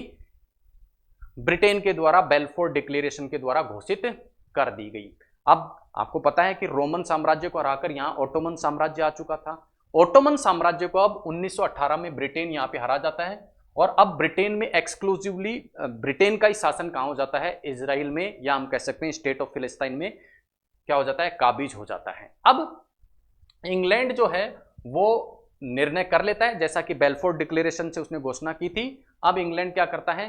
निर्णय ले लेता है पक्का कि अब इसके अधिकार में वो क्षेत्र आ चुका, और कहता है कि अब यहूदियों के यहाँ देश बनाया जाएगा यहूदियों के लिए। और इस प्रकार से यूरोप से और भी ज़्यादा लोगों का आगमन अब होता है। कहाँ बसने के लिए?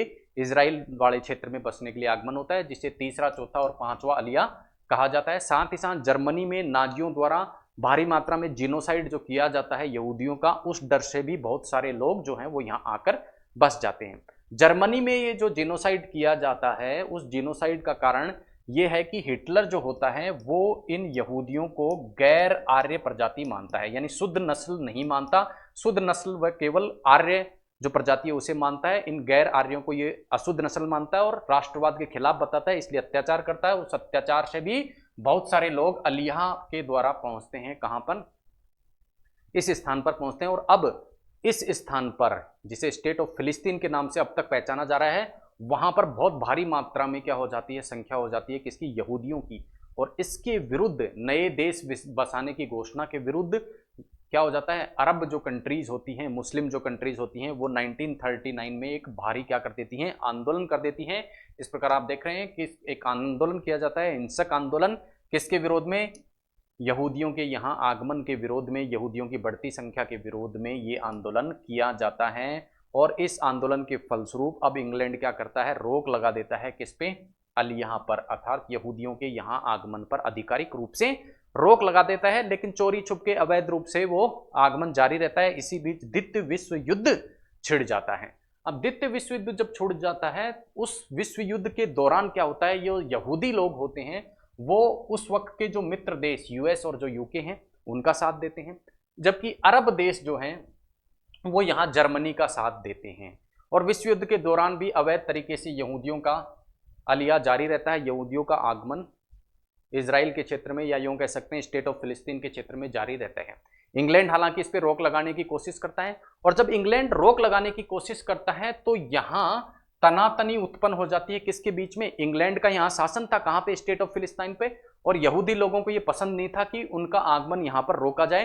तो कुछ यहूदी क्या करते हैं, ब्रिटेन के कुछ लोग जो यहां से शासन चलाते थे, एक बिल्डिंग से इजराइल या फिलिस्तीन में शासन चलाते थे, उस बिल्डिंग को डेविड होटल के नाम से जाना जाता था। डेविड होटल में उन लोगों पर क्या कर दिया जाता है, अटैक कर दिया जाता है कुछ यहूदियों के द्वारा, जिसे डेविड होटल अटैक के नाम से जाना जाता है। और अब ब्रिटेन सोचता है कि अब यहां से निकलने में ही फायदा है, और ब्रिटेन 1947 में इंग्लैंड यहां से क्या हो जाता है, निकल जाता है, स्थिति को वैसे वैसे की वैसी छोड़ जाता है, जो अशांति यहाँ फैली होती है वो वैसे की वैसी छोड़ जाता है, और कहता है कि अब आगे जो मामला है भाई मैं तो चला, अब आगे मामला कौन संभालेगा, यूएनओ संभालेगा, संयुक्त राष्ट्र संघ संभालेगा, मेरे संभल से ये मामला क्या है, बाहर है। और अब तक की ये जो पूरी स्टोरीज है उससे हम समझ चुके हैं कि ये जो इजराइल नाम की जगह है और उसमें से भी यरूशलेम नाम की जो जगह है वो तीनों धर्मों के लिए ही क्या है, महत्वपूर्ण है। और महत्वपूर्ण होने का कारण है यहूदियों के, मुस्लिमों के और ईसाइयों के कुछ पवित्र स्थान और मान्यता यहां से जुड़ी हुई होना। जैसे फॉर एग्जांपल ये जो एरिया है इसे मुस्लिम किस नाम से जानते हैं, हरम अल शरीफ के नाम से जानते हैं, जबकि यहूदी टेंपल माउंट के नाम से जानते हैं। हरम अल शरीफ की मान्यता रखने वाले मुस्लिम लोग कहते हैं कि यहाँ पे डोम ऑफ रॉक है जहां से मोहम्मद पैगंबर स्वर्ग में गए थे, यहाँ पर डोम ऑफ चैन है जहां से सारे मुस्लिम कहाँ जाएंगे, स्वर्ग के द्वार को जाएंगे। यहाँ पर अलग सा मस्जिद है जहां पर मोहम्मद पैगंबर ने क्या पढ़ी थी, नमाज पढ़ी थी। यहाँ पर वेस्ट बुराक वाल है जहां पर घोड़ा बांधा था, किसने, मोहम्मद पैगंबर ने स्वर्ग में जाने के लिए बुराक घोड़े को यहाँ बांधा था। और इसी प्रकार यहूदी कहते हैं कि ये जो है ये सारा का सारा इलाका टेंपल माउंट है, और ये जो गेट है, ये जो दीवार है, ये हमारे मंदिर की एक दीवार है, और इस मंदिर के पीछे हमारा एक पवित्र स्थान है जिसे होली ऑफ होली कहा जाता है। तो दोनों की मान्यताएं यहाँ क्या करती हैं, क्लैश करती है। साथ ही साथ ईसाइयों के लिए भी कुछ स्थान क्या है, महत्वपूर्ण है। एक स्थान है हेब्रोन। हेब्रोन तो तीनों ही धर्मों से जुड़ा हुआ है, क्योंकि हेब्रोन कौन सी जगह है जहां अब्राहम की क्या हुई थी, मृत्यु हुई थी, और अब्राहम क्या है, तीनों ही धर्मों का क्या है, पैगंबर है। तो ये तीनों धर्मों के लिए क्या हो गया, कॉमनली सबसे अच्छी जो है पवित्र स्थल हो गया। इसी प्रकार वाया डोलारोसा वो क्षेत्र है जिसमें ईसाई जो ईसा मसीह है उसके ऊपर जुल्म किए गए थे जब उसको सूली पर चढ़ाया गया, तो ये जगह ईसाइयों के लिए पवित्र है। इसी प्रकार जियोन नाम की जो जगह है वो जगह है जहां पर ईसा मसीह ने लास्ट बार भोजन किया था, लास्ट सपर किया था, तो ये ईसाइयों के लिए महत्वपूर्ण। गोलगोथा में ईसा मसीह को क्या किया गया था, सूली पर चढ़ाया गया था। बेचलहेम में जन्म हुआ था, और इसी तरह चर्च ऑफ होली सपूले जो है, पुलचेह जो है वो ईसा मसीहों के लिए एक पवित्र जगह है। तो हम कह सकते हैं तीनों धर्मों के लिए कुछ कॉमन जो है पवित्र जगह है, और उसी पर क्या है, सारी लड़ाई है। इसके अलावा इनकी कुछ कॉमन मान्यताएं भी हैं। जैसे फॉर एग्जाम्पल जो यहूदी हैं उनका जो पवित्र ग्रंथ है वो कौन सा है, ओल्ड टेस्टामेंट, या इसे हिब्रू बाइबल कहा जाता है, हिब्रू बाइबल। और ईसाइयों का जो पवित्र ग्रंथ है वो क्या है, ओल्ड टेस्टामेंट के साथ में न्यू टेस्टामेंट भी है, न्यू टेस्टामेंट भी है। यदि हम बात करें मुस्लिमों के लिए, तो मुस्लिमों के लिए पवित्र ग्रंथ जो है वो कुरान है, और कुरान में जो कुछ अंश हैं वो मिलते हैं किसके, ओल्ड टेस्टामेंट के। तो यहाँ क्लैश एक देखने को मिलता है, एक कॉमन मान्यता देखने को मिलती है इन तीनों धर्मों में। और मुख्य रूप से जो आज का क्लैश हमें दिखाई देता है, आज की लड़ाई हमें दिखाई देती है, वो है यहूदियों और मुस्लिम धर्म के लोगों के बीच में। और इस एरिया के लिए वो लड़ाई है जिसे मुस्लिम किस नाम से जानते हैं, हरम अल शरीफ, और जो यहूदी हैं इसे टेम्पल माउंट के नाम से पहचानते हैं। इसी की जो लड़ाई है वो क्रमशः अब तक चली आ रही है। और ये लड़ाई की जो शुरुआत है उसको ख़त्म करने के लिए यूएन ने 1948 में एक रेजोल्यूशन लाया। जैसा आपको पता है कि 1948 में इंग्लैंड वहां से चला गया। अब कहा कि संयुक्त राष्ट्र संघ ही क्या करे, इसका फैसला करे। लेकिन यूएस और यूके का प्रभुत्व उस दौर में यूएन के ऊपर था, क्योंकि वो महाशक्तियां थी, तो उनकी इच्छा के अनुसार ही बंटवारा हुआ। और जो ये छोटे छोटे क्षेत्र जो हैं, जो कि 1948 से पहले हमें दिखाई दे रहे हैं, ये छोटे छोटे सफेद रंग के जो क्षेत्र है, यहीं पर केवल यहूदी बस्तियां सीमित थी, जिसको 1948 रिजोल्यूशन के द्वारा बहुत बड़ा क्षेत्र, ये पूरा सफेद वाला जो क्षेत्र है, ये अब किसको दे दिया गया, इजराइल को दे दिया गया। और इजराइल को ये क्षेत्र देकर इजराइल देश का नाम दे दिया गया। यानी यहूदी लोग कम थे लेकिन उनको क्षेत्र ज्यादा दिया गया, और मुस्लिम समुदाय ज्यादा था लेकिन उनको क्षेत्र कम दिया गया। और ये फैसला किया गया जेरूसलम नाम की जो जगह है जिसमें दोनों के पवित्र स्थल हैं, उसको न्यूट्रल रहने दिया जाएगा, और उस पर कंट्रोल कौन करेगा, यूएन करेगा। अरब लीग को स्वाभाविक सी बात है ये स्वीकार नहीं होना था, क्योंकि मुस्लिम ज्यादा लेकिन उनको क्षेत्र मिल रहा है कम, इसलिए अरब लीग ने इसको क्या कर दिया, अस्वीकार कर दिया। यूएन में वोटिंग हुई, और उस वोटिंग में 12 के 12 अरब देशों ने क्या किया, इसके विरुद्ध मतदान किया। साथ ही साथ एक विशेष बात आपको ध्यान रखनी है कि भारत ने भी यहां विरोध में मतदान किया। अरब देशों के अलावा पूरी दुनिया में एक भारत ही ऐसा देश था, जवाहरलाल नेहरू ये ऐसे व्यक्ति थे जिन्होंने इन अरब देशों के पक्ष में मतदान किया। और पक्ष में मतदान करने के लिए ऐसा कहा जाता है, नंबर एक तो नेहरू की पॉलिसी कि नेहरू जो है वो किसी भी तरीके से दूसरे की जमीन पे कब्जा करने के विरोध में थे, पहला चीज। दूसरी चीज ये बता जाती है कि वो तुष्टीकरण करने के लिए उन्होंने इस प्रकार का प्रयास किया था। भारत में मुस्लिमों का पक्ष प्राप्त करने के लिए इस प्रकार का प्रयास उन्होंने किया था। ये वोटिंग उन्होंने इसलिए की थी। बहरहाल यूएनओ द्वारा भी इस प्रस्ताव को पारित कर दिया गया, और इजराइल नाम का एक नया देश जो है वो अस्तित्व में आ जाता है यूएन रेजोल्यूशन 1948 के द्वारा। साथ ही साथ ये भी बताया जाता है कि नेहरू को उस समय ये डर था कि अभी अभी देश आजाद हुआ है और हिंदू मुस्लिम दंगे चल ही रहे हैं, मुस्लिमों के विरुद्ध यहाँ अगर वोटिंग करते हैं तो भारत में फिर से दंगे छिड़ने की संभावना है। तो ऐसी कुछ अंदाजे लगाए जाते हैं इस वोटिंग के लिए। अब इजराइल नाम का जो देश है वो बन जाता है इस रिजोल्यूशन के द्वारा, और जो संयुक्त जो सोवियत संघ रूस, उस समय का यूएसएसआर, आज का रूस, साथ ही साथ यूएसए और कुछ अन्य जो बड़े देश हैं विश्व के, वो इन्हें मान्यता दे देते हैं, क्योंकि ये सारा उनकी इच्छा के अनुसार हुआ तो मान्यता देना स्वाभाविक था। मान्यता नहीं मिल जाती है, और बाद में भारत भी क्या कर देता है, स्वीकृति इसकी दे देता है। जवाहरलाल नेहरू से पूछा जाता है कि पहले आपने विरोध किया था तो आप अब स्वीकृति कैसे दे रहे हो। इस पर जवाहरलाल नेहरू कहते हैं कि देखो भाई, अब इस वास्तविकता को हम नहीं जुठला सकते, देश बन ही गया है, देश बन ही गया है तो वास्तविकता को हम क्यों जुठलाएं, बन गया तो इसको स्वीकृति भी दे दो। लेकिन अरब देशों में असंतोष लगातार जारी रहा, और इस असंतोष का परिणाम निकलता है 1948 के अरब इजराइल युद्ध के रूप में। पहला जो अरब देश हैं मिलकर इजराइल के ऊपर क्या करते हैं, आक्रमण कर देते हैं। कौन कौन, मिस्र, जॉर्डन, सीरिया, इराक, सऊदी अरब और सूडान, ये सारे सम्मिलित रूप से आक्रमण कर देते हैं एक छोटे से देश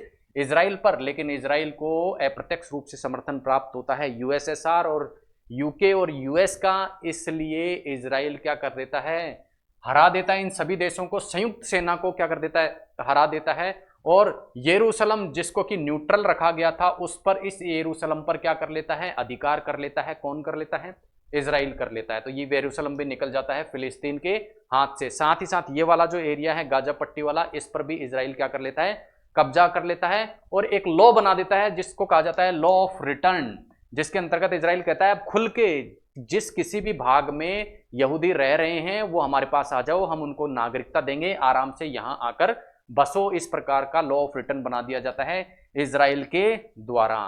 इससे जो टेंशन है, जो तनाव है, वो लगातार जारी रहता है, और 1956 तक आते आते तनाव बहुत ज्यादा बढ़ जाता है। और इस बढ़े हुए तनाव पर चोट का काम करता है अब्दुल नासिर का एक निर्णय। आप देखिए अब्दुल नासिर कौन थे, ये आपको इजिप्ट नाम का जो देश दिखाई दे रहा है, मिस्र नाम का जो देश दिखाई दे रहा है, वहां पे एक राष्ट्रवादी व्यक्ति प्रधानमंत्री बनते हैं, शासक बनते हैं, उनका नाम होता है अब्दुल नसीर। नासिर टिटो का नाम आपने सुना होगा, नाटो उससे गुट निरपेक्ष आंदोलन से संबंधित है। नेहरू, नासिर और टिटो, उनमें से एक अब्दुल नासिर थे। वो मिस्र के क्या थे, शासक बनते हैं उस समय, और आते ही राष्ट्रवाद की भावना से ओतप्रोत थे, मानते थे कि अरब देशों के साथ में बहुत गलत हुआ है, मुस्लिम समुदाय के साथ गलत हुआ है, और यहाँ पर भी मुस्लिम धर्म मुख्य रूप से प्रचलित था इजिप्ट में। और वो कहते हैं कि भाई अब हम स्वेज नहर का राष्ट्रीयकरण कर रहे हैं और किसी भी देश को एंट्री नहीं देंगे इस स्वेज कैनल में, और स्वेज कैनल ही वो माध्यम है जो रेड सी यानी एशिया के पार्ट को यूरोप से जोड़ती है। तो क्या हो गया, यूएस और यूके के साथ में इजराइल का भी यदि व्यापार करना है इजराइल को भी, तो इस स्वेज कैनल के माध्यम से ही वो लाल सागर में आ सकता था। इसलिए अब इजराइल का जो व्यापार है वो अवरुद्ध हो जाता है। अवरुद्ध होते ही इजराइल क्या कर देता है, युद्ध कर देता है। युद्ध में एक तरफ अरब देश होते हैं और एक तरफ इजराइल के साथ में यूएस और यूके का सपोर्ट होता है।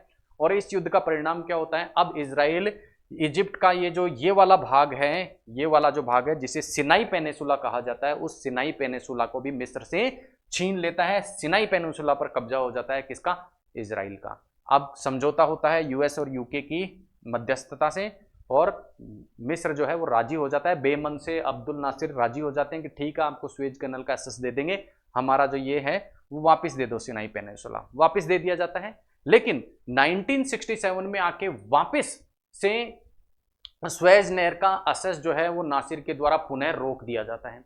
पुनः रोक दिया जाता है तो फिर से युद्ध होता है, और अब युद्ध में एक तरफ लड़ते हैं मिस्र, सीरिया, इराक और लेबनान, और दूसरी तरफ होता है इजराइल। खुल के सपोर्ट होता है यूएस का। फिर से इजराइल जो है वो जीत जाता है। अब की बार जो है सिनाई पेनिसुला को, जो कि इजिप्ट वाला ये वाला क्षेत्र था, ये वाला जो क्षेत्र था, उसको वापस से कब्जा कर लेता है कौन, इजराइल। साथ ही साथ ये जो गाजा पट्टी वाला एरिया है, गाजा पट्टी वाला एरिया है, उस गाजा पट्टी वाले एरिया पे भी क्या कर लेता है, कब्जा कर लेता है कौन, गाजा पट्टी पर भी इजराइल फिर से कब्जा कर लेता है। इसके साथ साथ जो वेस्ट बैंक वाला इलाका है उसके भी बहुत सारे भाग पर अब कब्जा कौन कर लेता है, इजराइल कर लेता है।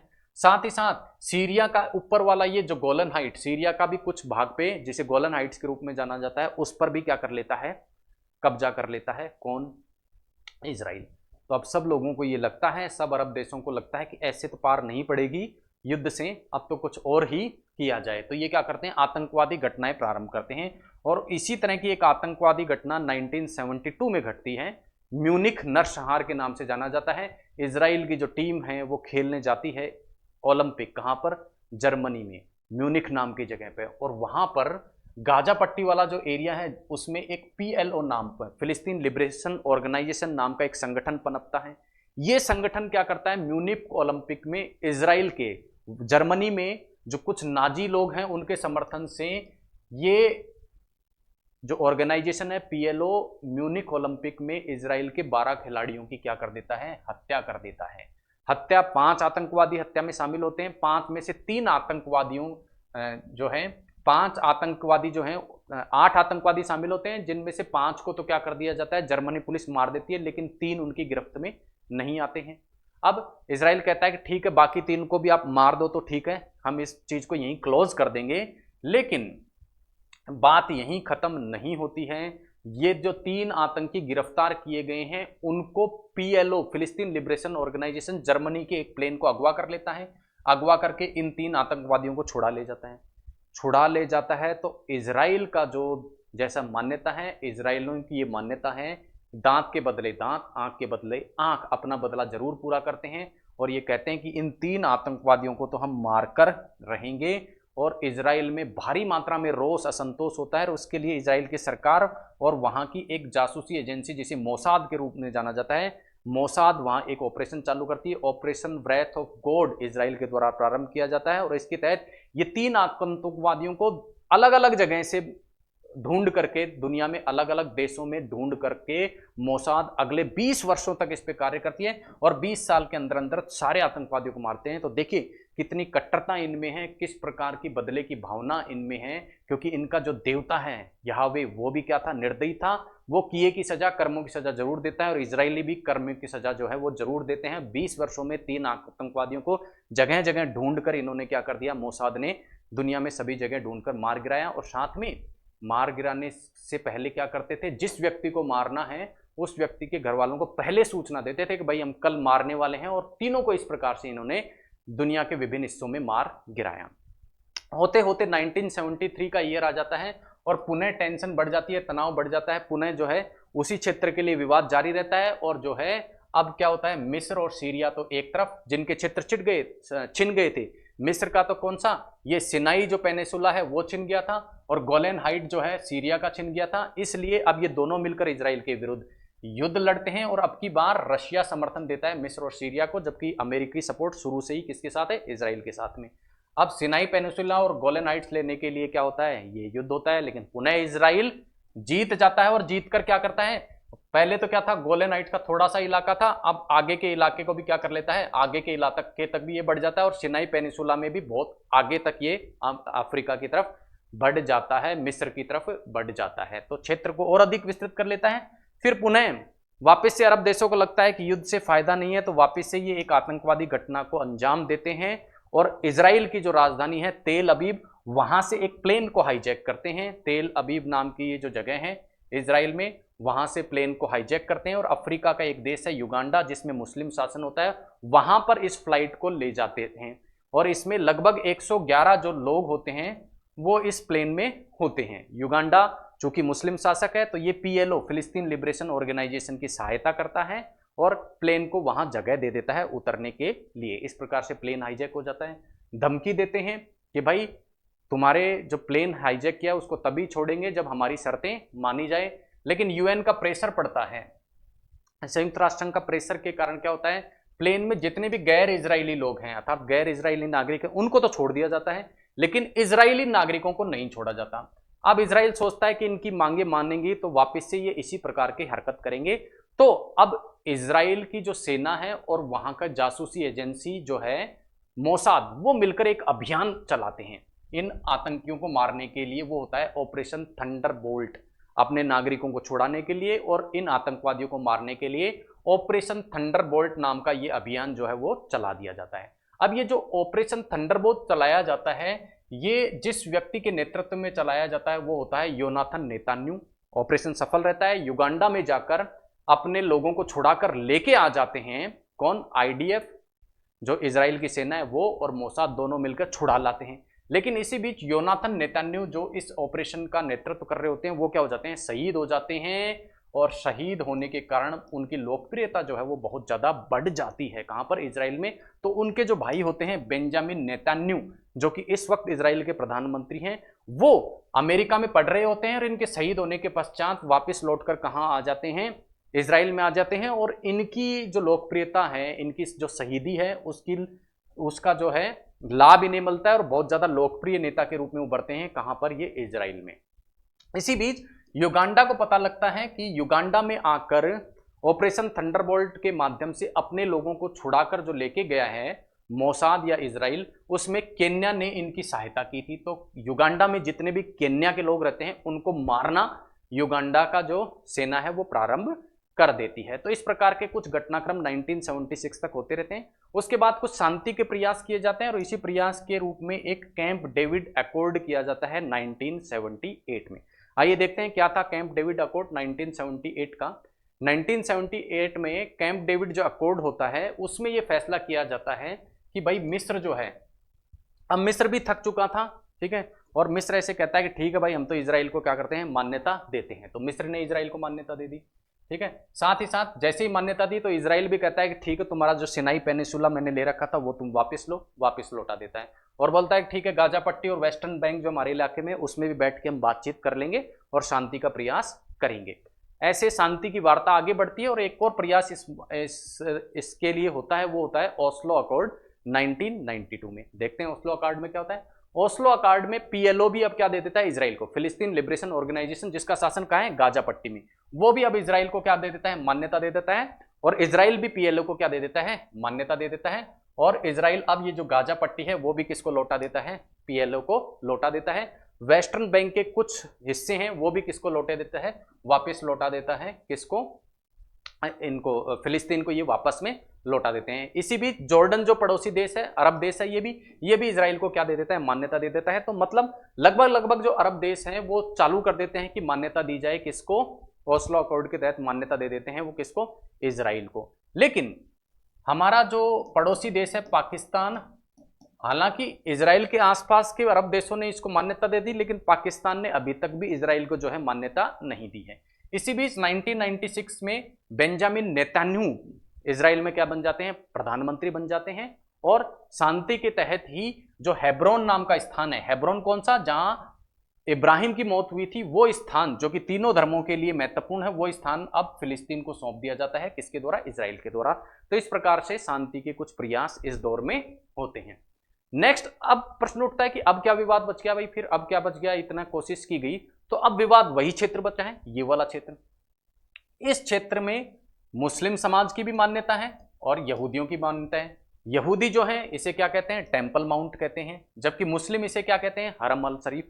दोनों ही इस स्थान को अपने लिए पवित्र मानते हैं। ये तो ऐसे कहते हैं यहूदी थी कि ये वाली जो दीवार है, ये जो है हमारे जो दूसरा मंदिर था यहूदियों का, उसी की एक दीवार है जिसे कि नष्ट कर दिया गया था, उसी की एक ये दीवार है। और इसके पीछे हमारी पवित्रतम जगह है, होली ऑफ होली जगह है। तो दोनों में विवाद रहता है, दोनों समुदाय में इस जगह को लेकर। हालांकि व्यवस्था ये की गई कि मुस्लिमों को इस क्षेत्र का 3/4 से अधिक कंट्रोल दे दिया गया और ये व्यवस्था की गई कि यहाँ अंदर की तरफ केवल गैर मुस्लिम लोग ही आके प्रार्थना कर सकते हैं। यहूदी लोग हैं इस वेस्टर्न वॉल के बाहर ही प्रार्थना करेंगे। और कई बार इजराइल द्वारा प्रवेश करने की जब भी कोशिश की जाती है तो तनाव दोनों में वहां क्या हो जाता है, पैदा हो जाता है। तो गैर मुस्लिमों की एंट्री नहीं होने के कारण और दोनों के लिए इसका महत्व होने के कारण इस प्रकार के जो तनाव हैं वो पैदा होते रहते हैं। और अभी अभी जो हमने 6 अक्टूबर को हमला देखा था वो भी इसी के तहत माना गया कि यहां पर इजराइल द्वारा ऐसी कोशिश की गई कि गैर मुस्लिम अंदर जाके प्रार्थना करें। और इस कारण अंदर के क्षेत्र पर चूंकि फिलिस्तीन का जो है वो अधिकार है मुस्लिम समुदाय का और बाहर वाले एक क्षेत्र पर किसका अधिकार है, इजराइल का। इसी में विवाद हुआ कि इजराइल ने कोशिश की अंदर गैर मुस्लिमों के प्रवेश की और इसी के कारण विवाद हुआ। और कहते हैं तात्कालिक कारण यही बताया गया कि हमास जो कि क्या है, वेस्ट जो गाजा पट्टी है वहां पर एक आतंकवादी संगठन है, उसने 6 अक्टूबर में को इसी कारण से हमला कर दिया 2023 में, किस पर, इजराइल पर हमला बोल दिया, ऐसा कहा जा रहा है। तो ये थे धर्मों की उत्पत्ति से लेके आज तक का विवाद कि किस प्रकार से इजराइल और फिलिस्तीन का विवाद धर्मों की उत्पत्ति से लेके आज तक इनमें संबंध किस प्रकार का स्थापित होता है। अब हम बात करते हैं कि जैसा हमने देखा कि यहूदी धर्म एक बहुत पुराना धर्म है, बहुत ही पुराना धर्म है। लेकिन यहूदी धर्म को अगर हम देखें तो एक बहुत सा छोटा सा क्षेत्र, यहाँ पर एक इजराइल नाम का एक डॉट है, वहां पर दुनिया के लगभग दुनिया में यहूदी लोगों की जनसंख्या जो है लगभग 1,25,00,000 के आसपास जो है जनसंख्या यहूदी लोगों की है। जबकि सबसे पुराना धर्म इस्लाम, ईसाई और यहूदियों में सबसे पुराना धर्म हमने देखा था कौन सा है, यहूदी। लेकिन जहां हम देखें ये हरे रंग का पूरा जो क्षेत्र है, मुस्लिम धर्म जो कि ईसाइयों के पश्चात उत्पन्न हुआ, ये पूरा का पूरा क्षेत्र है, ये बहुत बड़े क्षेत्र पर फैला है। यहूदियों की जनसंख्या कम, मुस्लिमों की ज्यादा, और ये जो आपको पीले रंग में दिखाई दे रहा है वो सारी क्या है, ईसाइयों की जनसंख्या है।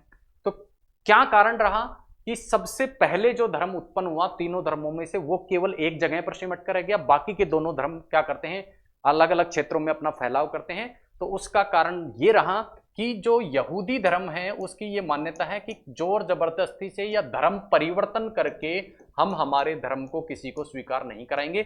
जबकि ईसाई धर्म में आपने देखा है, ईसाई और मुस्लिम धर्म में धर्म परिवर्तन की परंपरा रही है, अपने धर्म को जबरदस्ती मनवाने की परंपरा रही है। औरंगजेब के समय हम देख चुके हैं कि किस प्रकार से धर्म परिवर्तन करने की कोशिश भारत में हुई थी।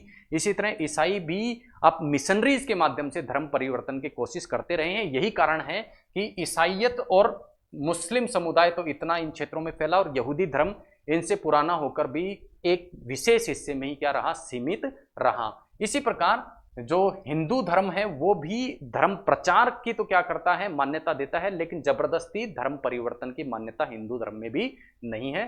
तो हमें विश्व के बहुत बड़े हिस्से पर ईसाईयत और मुस्लिम जो है वो समुदाय इसी कारण दिखाई देता है। अब पूरे विवाद से हमने जाना कि इजराइल जो है वो वेस्ट बैंक, इसी तरह वेस्टर्न बैंक, गाजा पट्टी और इसके अलावा ऊपर नीचे के कुछ अन्य क्षेत्रों पर भी अपना अधिकार किस आधार पर, इतिहास के आधार पर बताता है कि इतिहास में ये इलाका हमारा था। तो इसी सोच के साथ, इसी राष्ट्रवाद की भावना के साथ में यदि भारत भी विचार करे तो ऐसा माना जा सकता है कि भारत जो है वो भी अखंड भारत के बारे में विचार कर सकता है। और जैसा हमने देखा है, नई संसद की जो बिल्डिंग हमारी बनी है उसमें अखंड भारत के नक्शे को उकारा गया है। तो अखंड भारत में पहले वाला अफगानिस्तान, पाकिस्तान, बांग्लादेश, म्यांमार, ये सभी क्या है, शामिल हैं। तो अखंड भारत की यदि संकल्पना की जाए तो ये क्षेत्र भी जो है, इजराइल जिस प्रकार से राष्ट्रवाद की भावना को कहते हुए क्या करता है, इतिहास के आधार पर क्षेत्रों का डिवाइडेशन निर्धारित करता है, तो इस प्रकार के अखंड भारत की परिकल्पना भारत के संदर्भ में भी की जा सकती है। तो ये था आज का हमारा सेशन, जिसमें हमने विभिन्न धर्मों की उत्पत्ति से लेकर आज का विवाद किस विषय पर है उसके बारे में चर्चा की। मिलते हैं ऐसे ही किसी टॉपिक के साथ में अगले सेशन में। तब तक के लिए धन्यवाद। जय हिंद।